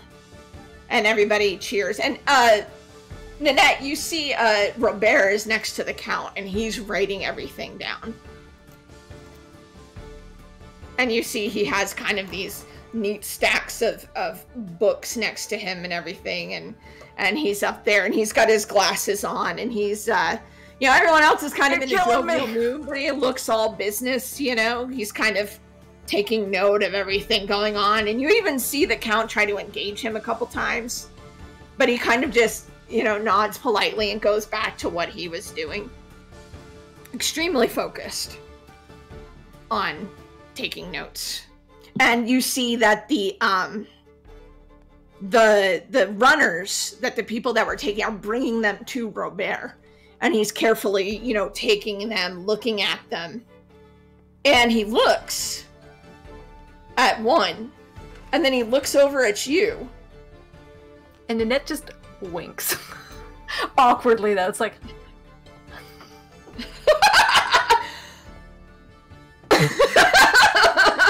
I'm not having a stroke. I'm winking. Holy crap. So he kind of looks at that, and he just and he folds it up and puts it away with the rest of them. So yeah, the person in the middle is, you know, holds up their hands and indicates for Andreas and Antonio to take their positions for the fight to begin. And we will leave it there for a second, and we will go back to Ace. Am I back in the compass, or am I still in the street? You are in the compass. Silent Death stands up. He has the bracer now, and he put it on his other arm. And he nods to you. And he says, I hope we only see each other briefly next time. Most agreed. Should you wish to get a hold of me, though, I'd say just leave message in, well, do you know how to find me now? Even though I don't have the bracer on. You said you might just show up. Well, what I said was don't be surprised if I show up. Oh, okay. Well, that's fine. But I'm sure if you are still around, I'll be able to find you at some point. I have eyes and ears in many different places. All right. Just, can I make one request? I mean, you don't have to listen, but if you could keep that Montaigne dog on your ship and keep him off mine, I'd be a lot happier. Dubois? Yeah. He's more like a rabbit than a dog. But I'll see what I can do. Fucking his way across the countryside, I assume, but... something like that. It's just a request. I don't like the way he looks at all of my friends. I don't like the way he looks at me. I just operate better without sex-crazed fools dogging my every step, you know. Well, as much as I have an influence on him, I will see what I can do. But your friends are on their own. Oh, believe me, I fucking know it. Well, did you have to use anything to keep him off your crew, or did you not care? Well, that's up to them. I mean, the bracer would have been good for that, to be quite honest. It's like a repellent, you know? Zap him one in the good and the jibs. It would have ended it. Oh well. It would, and I hate to admit it, but he does keep some crew happy most of the time. Yeah, well. It's a necessary evil, I suppose. He just doesn't do it for me. Anyway, you need to be going, I'm sure. I have a thing I need to be about. So, this was, and I'm talking to him, but I'm also kind of looking at his translator, who I shake hands with, and I'm like, you know, drinks are on me, and I tap the table and I leave. Oh, okay, cool. Yeah, he tips his hat. He has a very unique, awesome. You've seen him wear it the last time you saw him. I really like your hat. And Mine he got tips singed. his hat. Mine got singed the last time I used the bracer. I'm good to see that doesn't happen to you. Very nice hat. Good day. Thank you. He nods, and the little waitress you were talking to, like, earlier brings over some drinks and stuff to Silent Death. And I spin around real fast, and I see the waitress whose name I don't remember, and I don't think I ever got. I'm like, take care of him for the night, and I gotta run. But if you have a lead on the ship, just send somebody, even the Montaigne. I could use a boat. Well, I heard the Count is giving away a boat in the tournament. It's all over the island. Yeah. Oh, up at his mansion. The tournament. Oh yeah. That's Practically now, right? everyone's there. Yeah. Yeah. I was supposed to go to that. Oh well. I'll talk to you later. Briefly. My name's Holly, by the way. Holly. Good. I like that. Like the berry and the leaves. Whatever. I'm not a ace. Bye. I turn and I leave. All right, where's Ace gonna go? I am very quickly going to catch my breath and look around, rub the birthmark / tattoo on my arm, and look around and see if I can remember how to get to where we fought those guys earlier, and I'm gonna set off. Yeah, and now you begin to feel kind of like a tug almost. Like your tattoo is kind of, you know, Nice. moving in a certain, you know, like you kind of turn around and like when you reach a certain direction it kind of starts to you know, itch or you know, you feel it. And yeah, and you can head in that direction if you like, for sure. I definitely do. I have absolutely no idea what I'm going to find there, but I definitely feel like that's where I need to go. Okay. There aren't a lot of people out.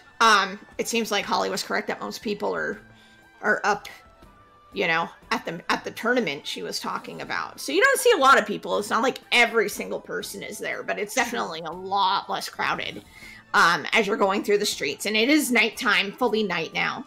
And torches and lanterns are lit in the streets. And you start to head back to where you had run into those people before.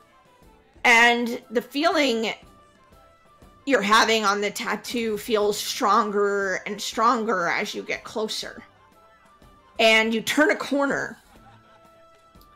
And, you know, pretty much where you had been earlier in the day. And looking at some of the crates of fish is a young man.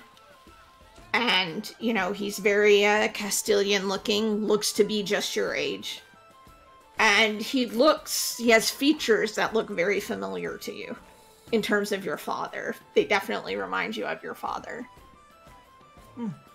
And he turns around, like, you know, kind of turns around and looks at you. Do I see a mark on his arm? Yeah, for sure. And he's just looking at you. Like, hi.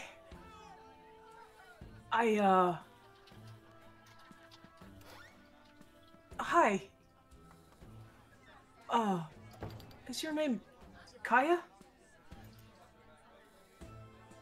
yes. You're Amelia? Yeah. Yeah, I am. How the hell did you know that? It's a long story. You probably won't believe me. You know, I just might. Is this seat taken? No. And I sit down. I'm sorry. I don't really know what to do. I don't either, but you haven't tried to shoot me, so that's a plus for today. I mean, I've seen you, or where you've been. I think. Yeah. It's probably pretty uneventful. I think I've seen where you've been too.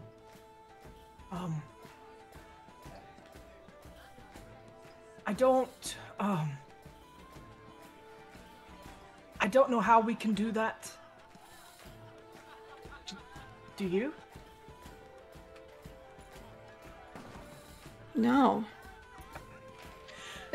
My uncle had never heard of anything like it before.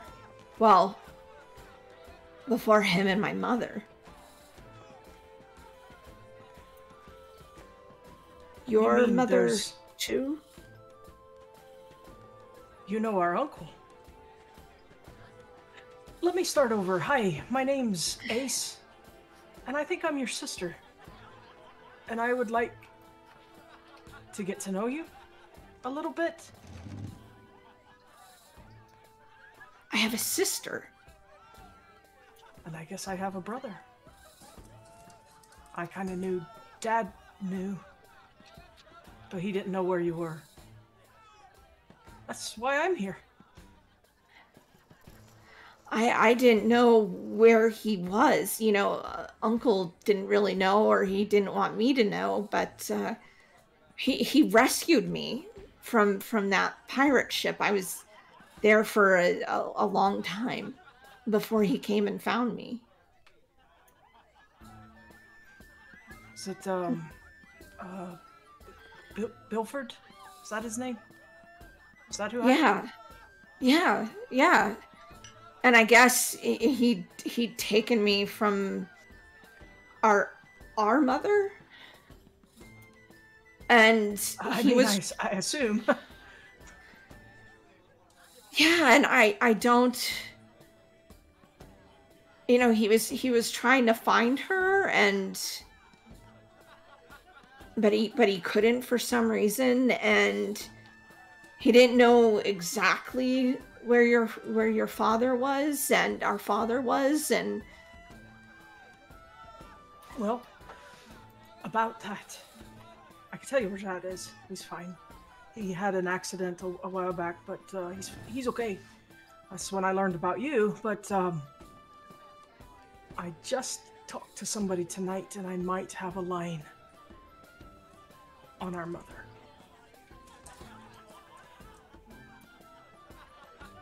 I'm sorry. It's a lot. It's a lot. It's a lot. I should have saved that for after drinks. Maybe something simpler? Like, I don't know. What's your favorite color? I mean, I haven't tried too much, but I always liked, just regular whiskey, scotch, that sort of thing. I mean, that's a beautiful color. It's like an ambery brown. But yeah, I'll get you a whiskey and a scotch too. Yeah. Yeah, I mean, I always thought it kind of, reminded me of the sea sometimes at nighttime, right just after the sun went down. It's probably inherited. Dad likes scotch at night too. Does he have an accent? Yeah, it's kind of a hodgepodge. I mean, some things he says sound Scottish Marshes, some things sound a little bit Vestan, some sound a little Avalonian. It sounds like he has quite a hodgepodge of accents going on. Are you busy right now? I keep forgetting something that I was supposed to be doing, but I don't want to leave. I mean, I was looking for you. I mean, I was trying to find whoever was at the end of this Somebody was thing. looking for me for once? I've been looking for people for so long. Well, yes, I was looking for you. I was seeing all these images, and I had to find out what it meant.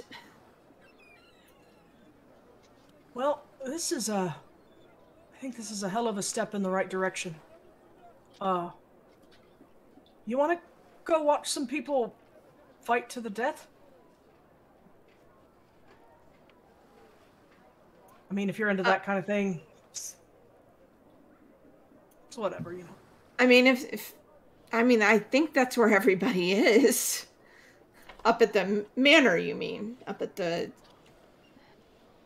Well... Sure. I mean... I was just waiting to go with you. So... Yeah, I'd love to. Let's go.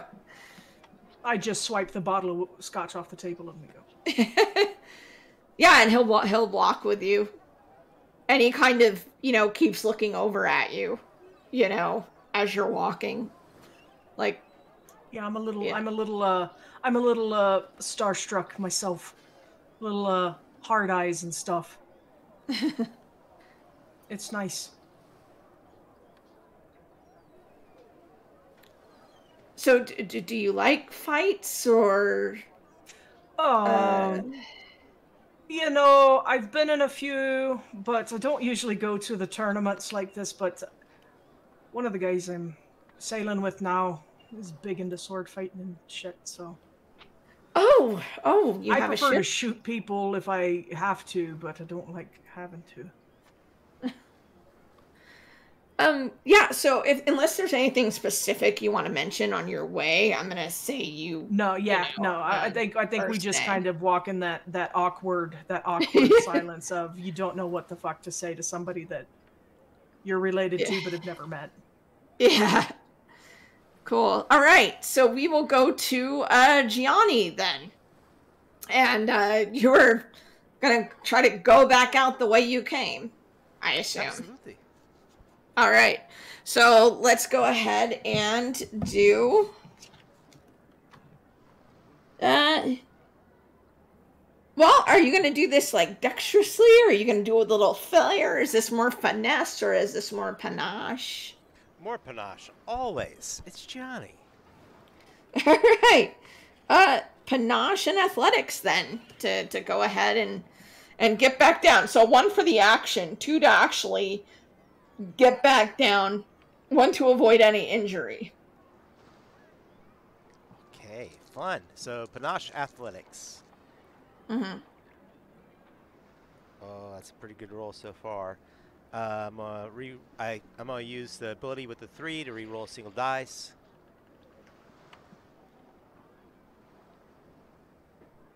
All right, fun.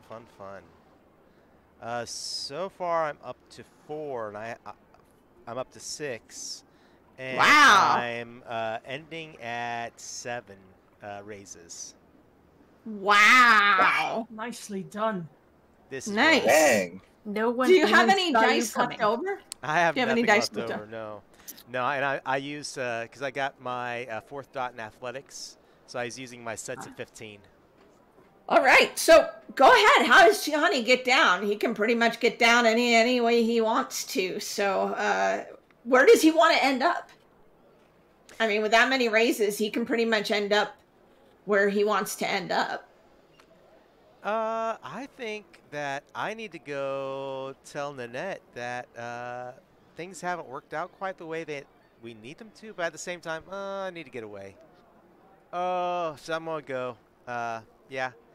I will just pretty much, go to a window, step through it,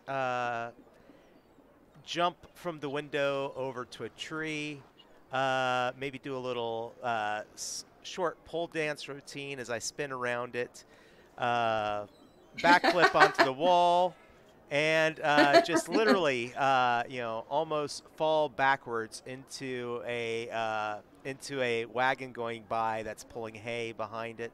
Just kind of fall backwards into it and put my hands up behind my head. One of the jewels you had kind of like almost tumbles out, but you catch it, as you leave. Sweet. All right.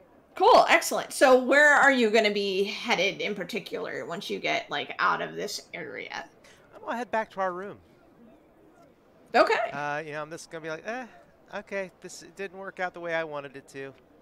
It is what it Okay. is.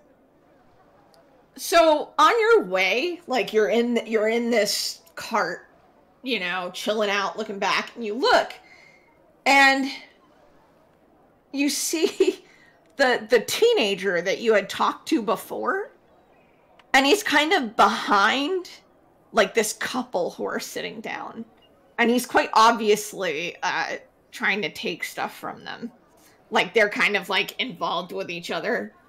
But it looks like he was taking your advice, he was kind of waiting until, they were sitting down and like not moving and everything like that. So you do catch sight of that on your way out. Good lad. Good. So, yeah, okay, so you go back to the room. Do you do anything in particular once you get there, or is Gianni just going to rest, or go back out? Inspect the ring a little bit closer. Take a good look at it. There is definitely something going on with the ring. feels like there's something to it. Like it has heft to it, you know? Like it's not just a ring. Interesting.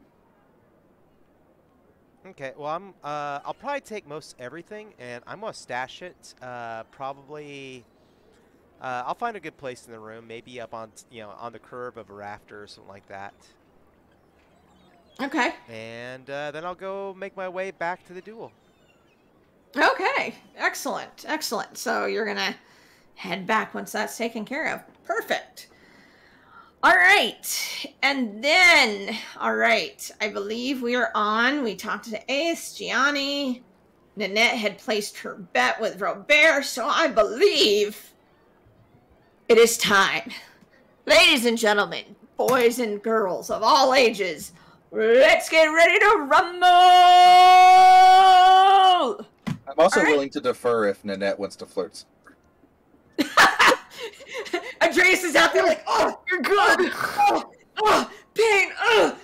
Getting stabbed, and Nanette's over there like. I couldn't resist. All right, so let's go ahead and do this. This is going to be an action scene. So, what's going to be your approach? My approach is that I am going to cross the distance between us as quickly as possible.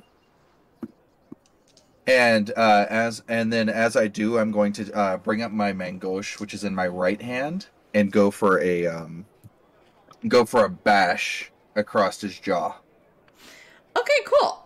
So how this is going to work is that actions work like, you kind of take, what your approach is going to be, you roll that, see how many raises. Yep. And then you can use your raises for actions. You can use more than one or save them. And then we kind of go until the raises are done. Mm-hmm. And then once that happens, we decide, if it needs to go again or not. Yes.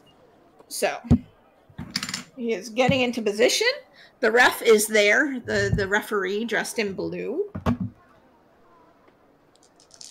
And just so you can hear this insanity, I get 4 dice for my wits being at 4 because I can form a pool using wits plus weaponry. I get 4 more dice because my weaponry is at 4. 1 more dice because it's the first time I've used weaponry in this scene. 1 more dice because I'm a fencer, and then the chat bought me 2 more dice, so I'm currently sitting at 12 dice. Y'all, it's only the first fight. Yeah, save some dice. I haven't burned any of Gianni's dice. That is my base pool. All right. And I have a reroll. Well, remember, mine wasn't dice. Mine turns all those dice into automatic raises. All right. Well, since I have some danger points here, I'm going to go ahead and make this 15. I'm going to make it a little more difficult. I'm okay with that because I have 4 in weaponry. All my 15s count as 2s.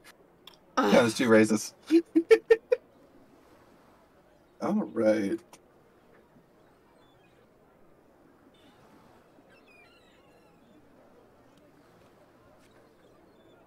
Okay.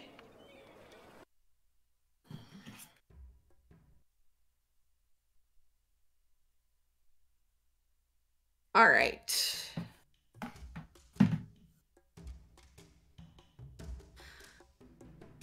Let me know when you have your raises. I am complete. Okay. I have 2, 4, 6, 8, 10 raises with 1 extra die. All right then. You go first. You get to spend one of your actions or more than one. You can blow them all if you would like. Would you like to buy a die? Oh, yes, I would. Thank you very much. Thank you. So I run up, do my bash attack, which deals only 1 wound to him, but the next time they do wounds to me. Okay. They'll do 4 less. Okay.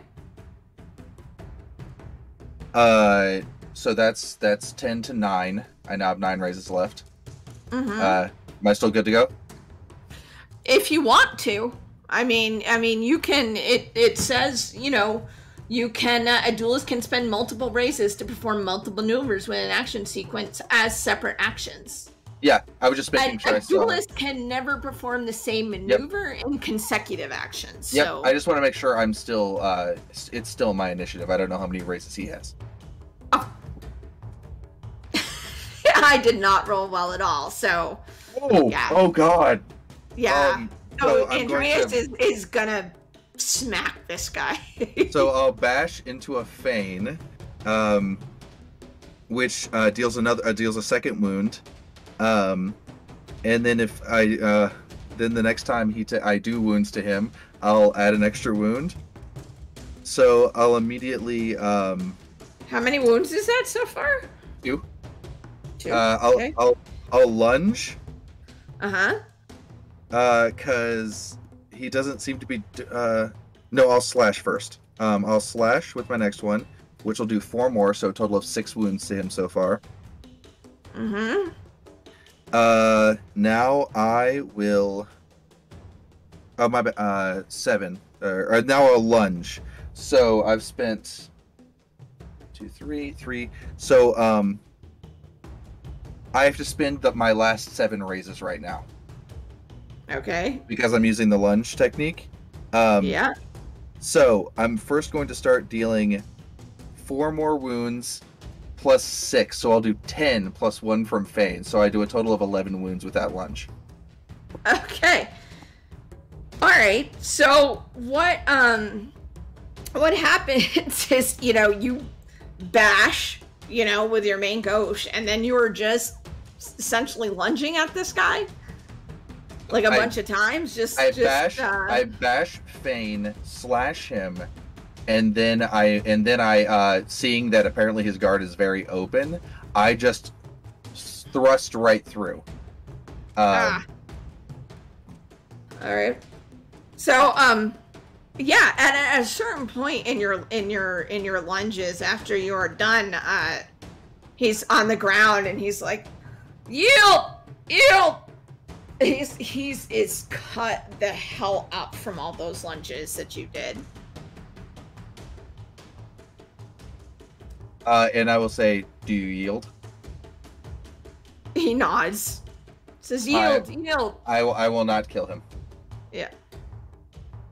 So, and the Count gets up and he says, winner! Andreas Karras!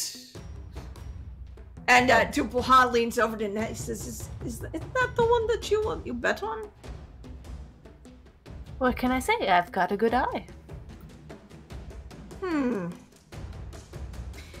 So, they kind of grab the guy, and you really aren't marked at all. I mean, you just wailed on that guy. So, you can walk off and go back to the pit, and everyone's cheering and everything like that. And Dubois calls over one of the betting people, and he's gonna put some money on Andreas as well. Says, I do appreciate someone who has a good eye. Didn't take you to be such a follower. Not generally, no, but I always follow pretty women, especially smart ones. And men. Whatever. Well, if this isn't the end yet. Maybe I made the wrong choice. But I don't think I did. Well, that is your friend there, is it not? I'm thinking perhaps you know something I don't. I know that he is very capable. Is I've he? learned a thing or two from him. Really? More wine. 1 glass. And he'll pour some for you. For sure. Okay. Alrighty then. Now now we will go to. Oh yeah, okay. So let's before we get back to Andreas in the second bout, Kaya and Ace show up at the manor, and you can see, as much as I described, it's lit up and there are people at the door, and you can hear all sorts of commotion going on inside. Is there a big light board of like the standings and like at the front? Well, what there is kind of like on the wall, you know, they kind of have like a board set up that has like, you know, pegs in it with you know, papers and stuff that do have the names and stuff on it. And you, as you're standing there, you come, you know, a boy comes running out, and you watch him move like the paper with Andreas's name over to the next bracket.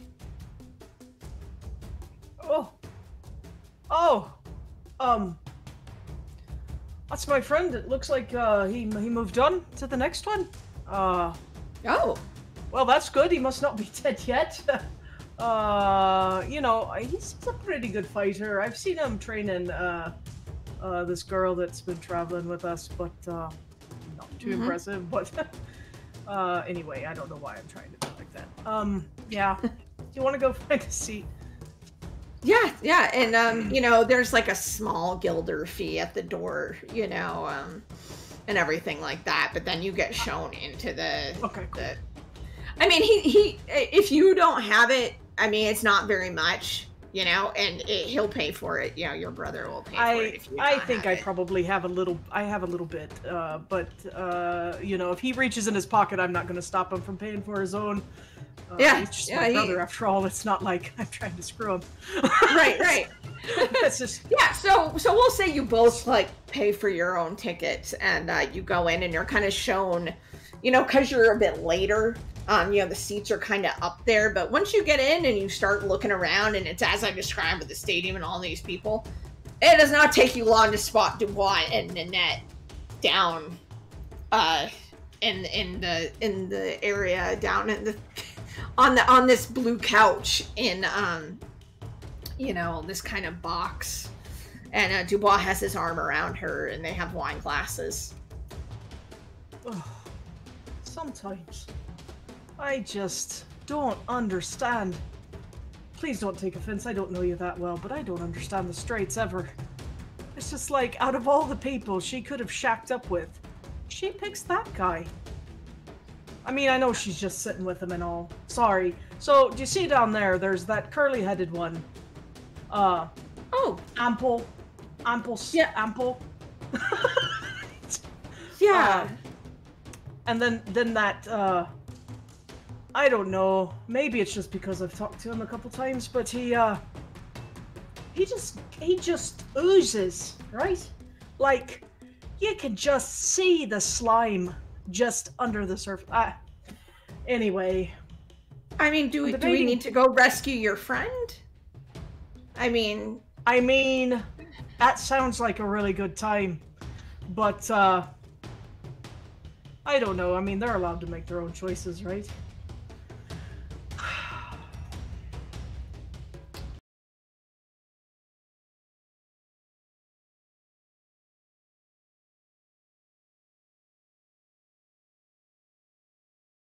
You ever heard the saying, like, an albatross around your neck? I kind of had an albatross, and I don't anymore. Well, at least go see. It looks like they've got wine anyway. Well, yeah, I mean, if you want to go see your friend, we can go down there. Are you okay with that? I'm being an asshole. I'm just, like, dragging you around doing things, and... Oh, well, I mean, I don't really have anyone. Okay? Yeah, I don't have anyone here on the island. No one at all? No. I need to talk about that. I haven't even asked.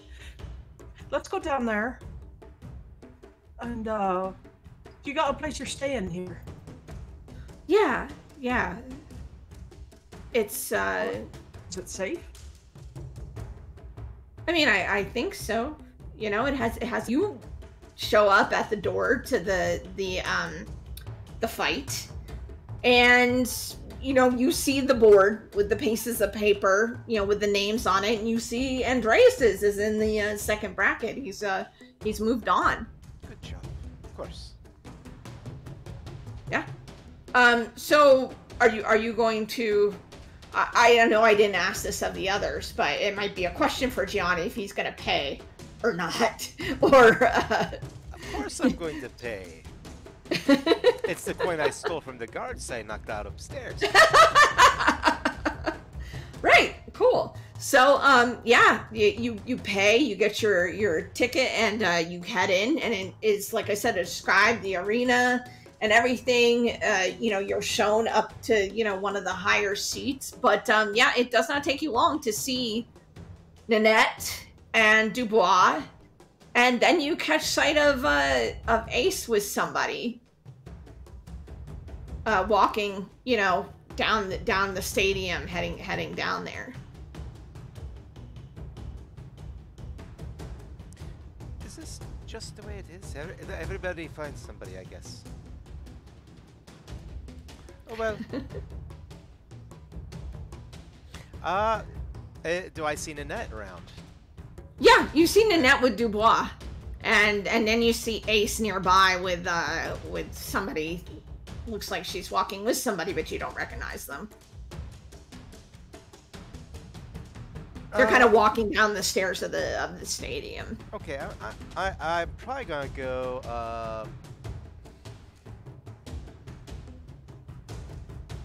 I'm gonna probably go talk to Nanette.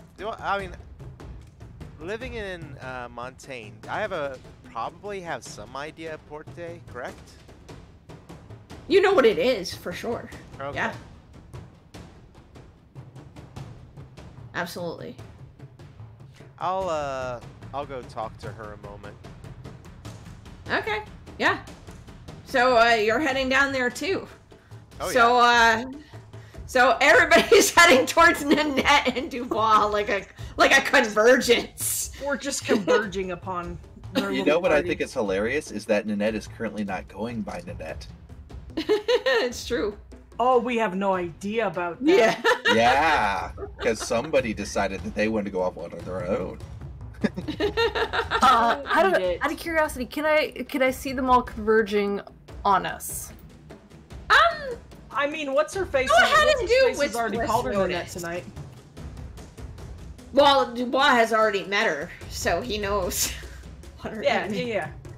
I'm real bad at disguises, y'all, so it is 3 races on, I notice. Yeah, you see, I think the one you would see first is Ace walking with somebody, because Gianni would probably be a little farther up, so she would be the first one. I'm not walking nearly as the. I'm not walking nearly as determinedly as I just mimed. I'm just like Right. I'm like just dragging this tall, kind of olive-skinned young man behind me. So are you caring about if you're seen or not? You're just kind of walking casual, like not. Oh yeah, I'm just kind of moving through things. I don't know. It's fine if she Okay. sees, if anybody sees me. I'm a law-abiding citizen. Goddamn. Indeed. On Labuka, which puts you in a minority. Makes me stand out anyway. Yeah, so you see her, she doesn't seem to be like trying to, she's just walking casually towards you. Alright, Nanette looks like, Ace is pretty observant. We'll probably see this. There's a moment of panic in Nanette's eyes, and then she leans in real close to Dubois, like, almost intimately. But really, she just whispers at his ear and, like, puts one hand, like, on the other side of his head to, like, bring him in close. And what she's doing is she's trying to mark him as well, behind the ear. Ah, okay. And she's trying to distract him in the process, by... So how did she get, or how is she going to get blood from her finger to do this? She I'm assuming she's still carrying her weapons on her. They didn't take them at the door. So she's just going it's to Labuka, they don't care about that. just slyly, like, slip her thumb along the blade of her rapier. And Now, try to be subtle about it. okay. Well, before you do that, I will remind, because Nanette would know, that if you do that, your mark on the pot of gold will be gone, because you can only do one major mark at a time. So that one on the pot of gold is a major mark, and marking a person is a major mark. So you have to decide if you want to give up that mark on the pot of gold. It feels like this might be like important that I mark him too. This is a power move. All right. Okay, yeah, okay, so go ahead. Do you want him to notice, or no? No, she's going to play it relatively cool, as in she's trying to be seductive, but also she's not very good at it, so it's very much she's like leaning in and trying to draw his attention and be like, you know, I think he's got a very good chance of winning. But do you know what? Do you want to know why? Why is that? He's very good with his sword. I see. How good exactly is he with his sword? Among the best. I'm sure you've got some experience. I see. You'll have to introduce me to him. Haven't you already met? Briefly. Certainly not enough if he's as good as you say he is. The best. Yeah, okay, so you're gonna go for it. I'm gonna go for it. All right, cool. So, yeah, we're gonna do, and you do, I will tell you, like, you got the impression he really was not, when he marked the back of your neck, he really wasn't trying to hide it, like, too much. But he was being subtle, but he kind of wanted you to know at the same time. So, just in case that makes a difference with how Nanette approaches everything. I would like to spend a hero point to improve Nanette's pool by 3. And the way I'd like to thematically do it is that as I'm walking back, Andreas is stretching a little and distracting Dubois.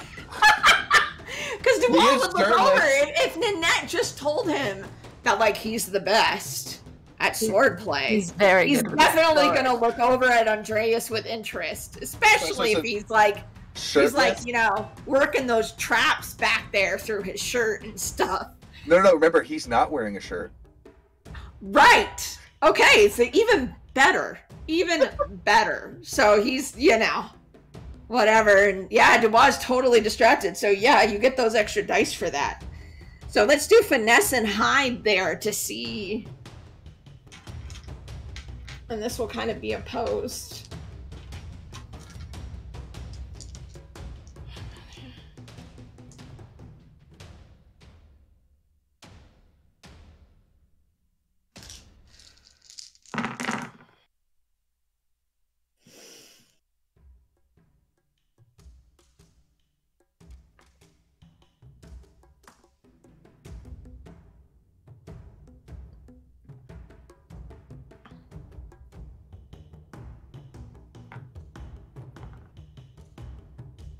All right. Cool. How many raises did you get, Annette? 5.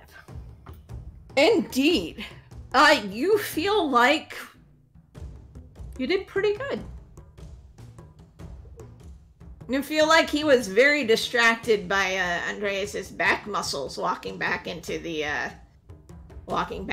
pit. It's a good show, isn't it? Extremely good show. Good thing we'll get an encore soon. I certainly hope so. Yeah, so are you like gonna try to signal to Ace too, or are you just kind of like No, she mostly just wanted to get that part done. All right. So how are you gonna approach Nanette, Ace? Well, seeing this little display.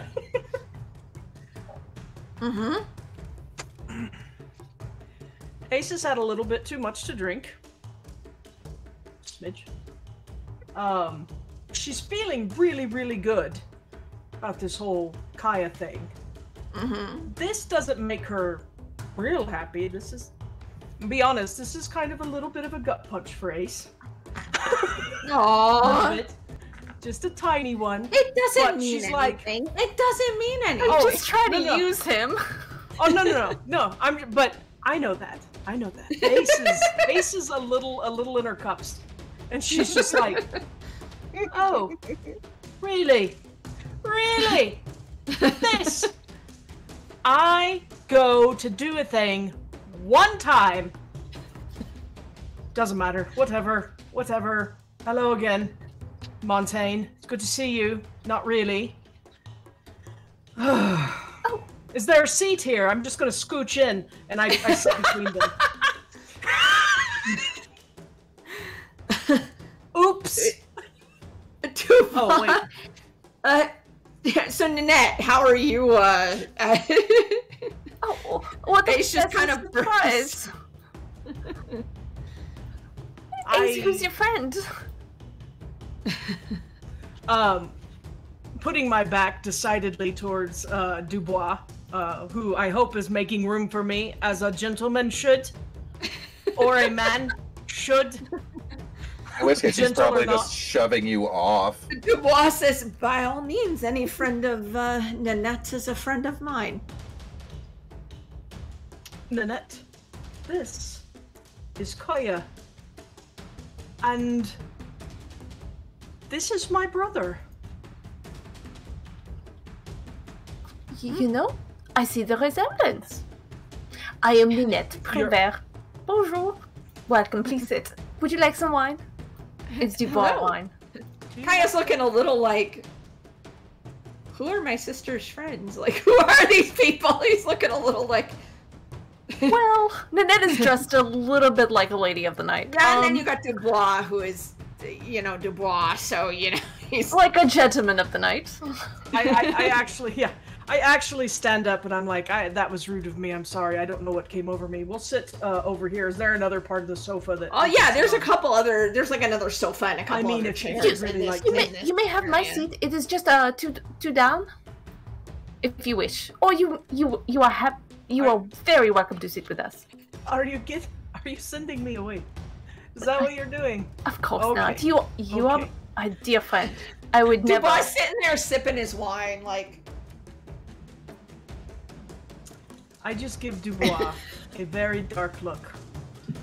But, see, as it is,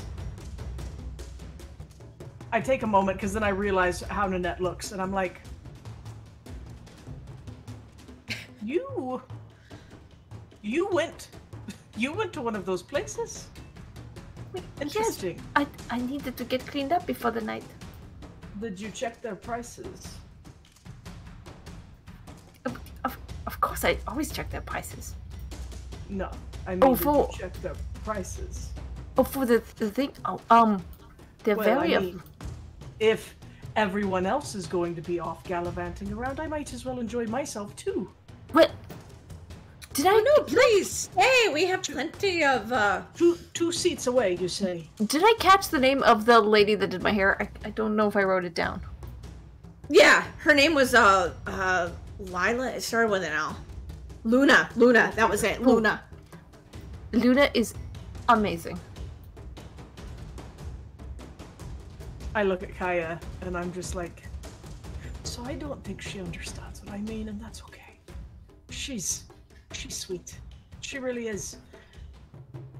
Gotta watch out though. She watch you when you sleep. She's very good with her hands. I promise. Oh, that's a plus. We'll move down. Ninette, please be careful. You don't have to like me, but you can at least do better than that. So Gianni, at this point, you're kind of, you're close enough now to be hearing this. Going Gianni, on. my love, we have seats over here apparently. Dubois looks over and he's just looking like this is the best tea ever. He's just sitting there with What his seems to wine be like, going on here? And that's on a date. lover's trouble? He asks you, Ninette. No, of course we are friends, and we are just very excited to see each other at such a social gathering. I see. Gianni?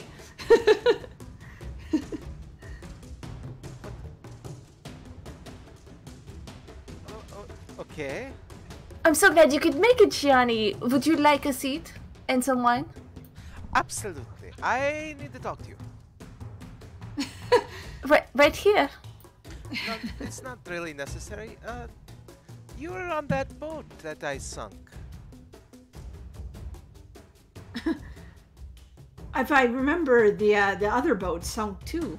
It was not my boat. The other boat, you know. That was your doing then. The fires and all of that. Yes, the you know, we all have to claim what we you know, our contributions, such as bleeding. You're very good at it. If it makes you feel any better, it did cost me a little bit to save a few people. Wow. Well, did your ship survive? Because I'm very curious. How did you get here? Here on Labuka. Yes, I'm actually very curious. Oh, well, I came here with sudden death. You remember him. Yes, about this tall, big hat. Yes. Very serious. Yes. But how did he get here? Did you, like, summon a fish from the sea and just ride it all the way? Nothing like that. Are you not familiar with Montaigne? Oh, I lived there for quite a while. But, what do you mean? Well, then you must be familiar with Porte magic. I have heard of it, yes. There you have it. Oh, you know Porte? Yes, you could say that. And it lets you travel wherever you want. Yes, I mean, there are limitations, but essentially. That's wonderful. You know, congratulations. I'm certain you worked very hard for it.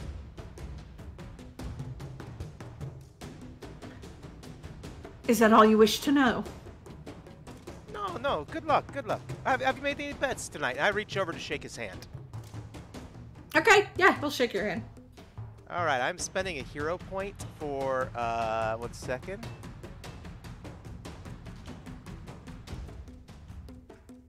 I am using Brush Past, and I will pickpocket him. Okay. All right, sure. I'm trying to think of how to phrase this. Oh no. It's big. It's You don't black, really rubber. pickpocket anything except what he has in his trousers now given to him, naturally. He's not carrying anything on him. Other than his swinging cod. He kind of gives you a surprised look, though. I steal his trousers. But it's not like he's upset by it. I'll be clear about that. I wish more friends greeted me this way.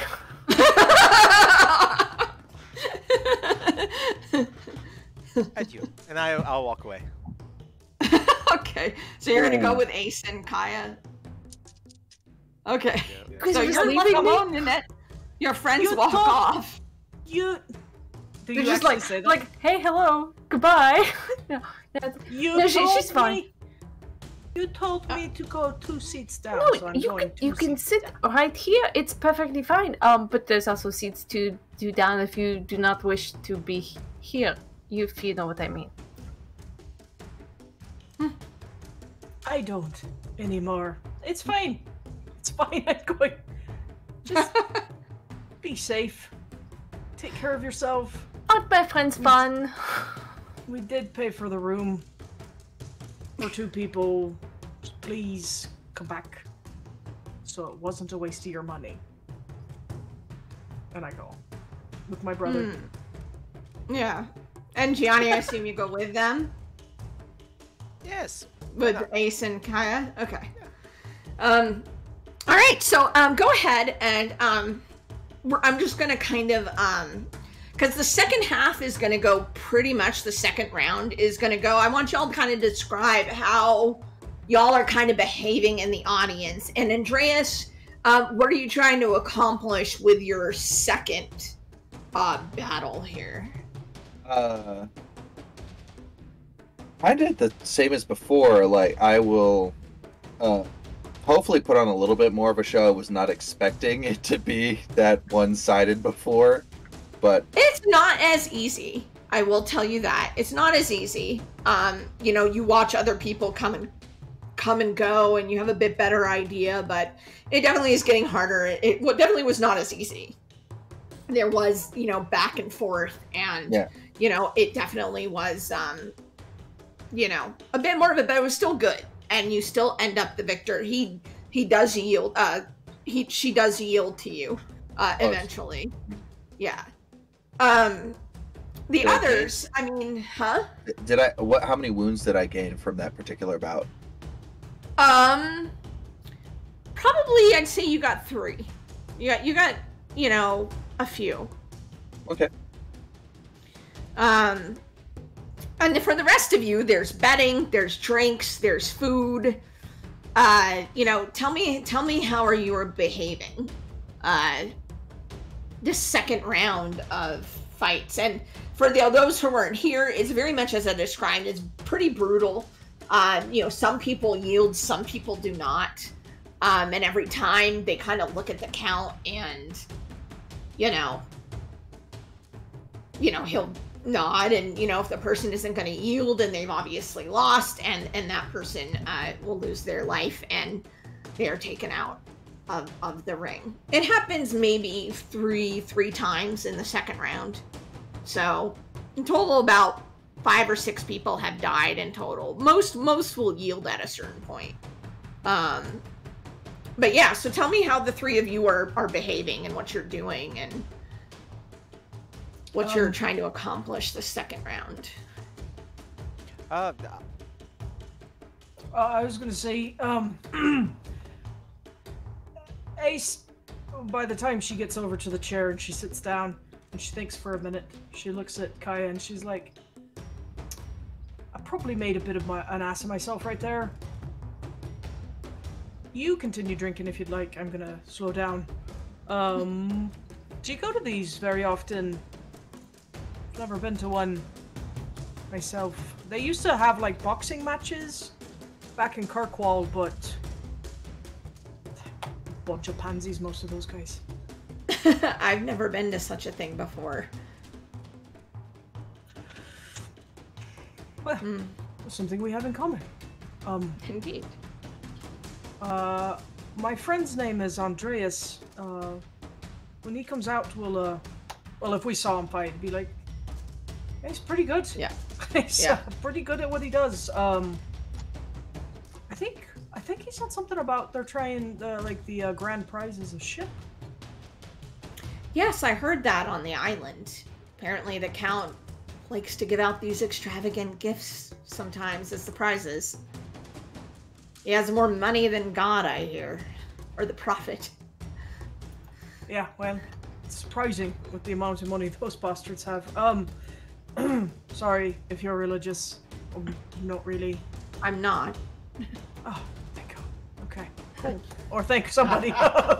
You know. So you're just gonna kind of yeah, we're just gonna talk, chat with your brother, and I'm gonna if somebody comes by, I'll be like, do you have coffee or tea? Yeah, they have like water, coffee, tea, whatever, so you can definitely have some of that.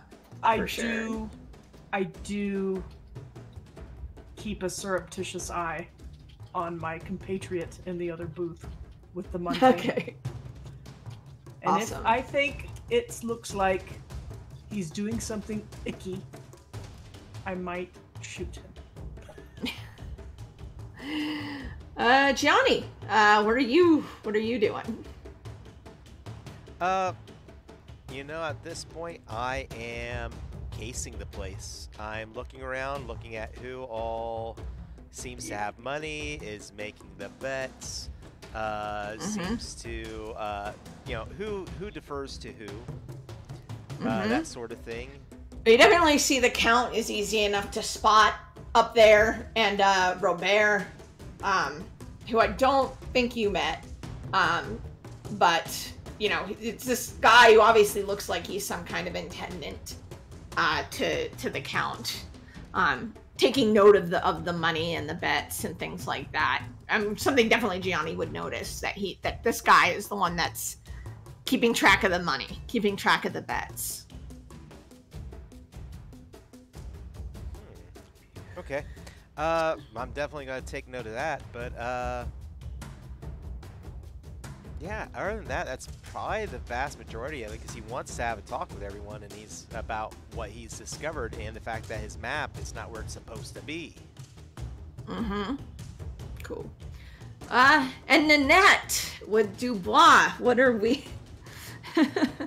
I mean, just to make things simpler, Nanette is probably trying to act a little drunker than she actually is, and mentioning that she's very interested in doing business with the Count. Ah, okay. Just slipping it in there. She's like, oh, I heard the Count has a lot of influence here, and it'd be fascinating to work with someone like him. He clearly has all these assets, and he has a thing for knickknacks. Trinkets. I happen to know where one is, so that would be interesting. Do you? Talk to him. Well, I think we both know which one we're talking about. Yes. So you're just gonna spend your time kind of, like interjecting with Dubois and... Yeah, just awkward flirting is the best way to describe it. Sweet.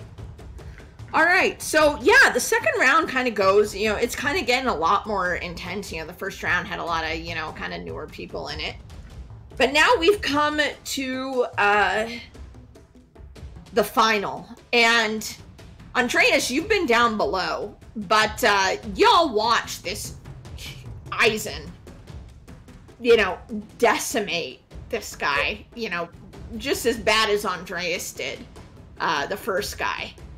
He has a panzer hand, and he basically crushes this guy's hand with it.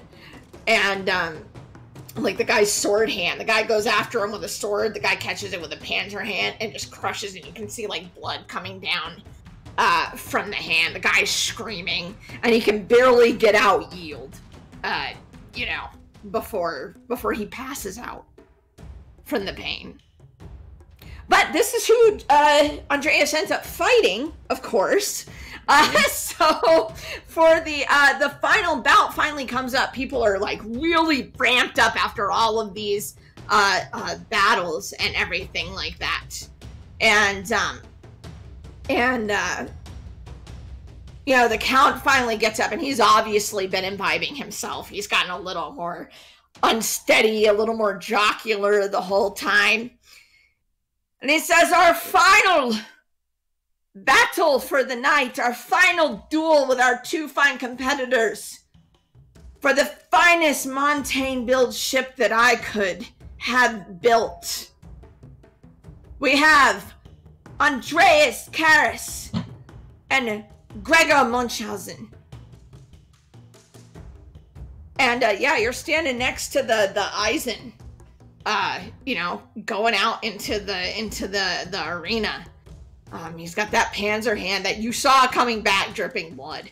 And the other guy's crushed hands go by you while you're in the pit.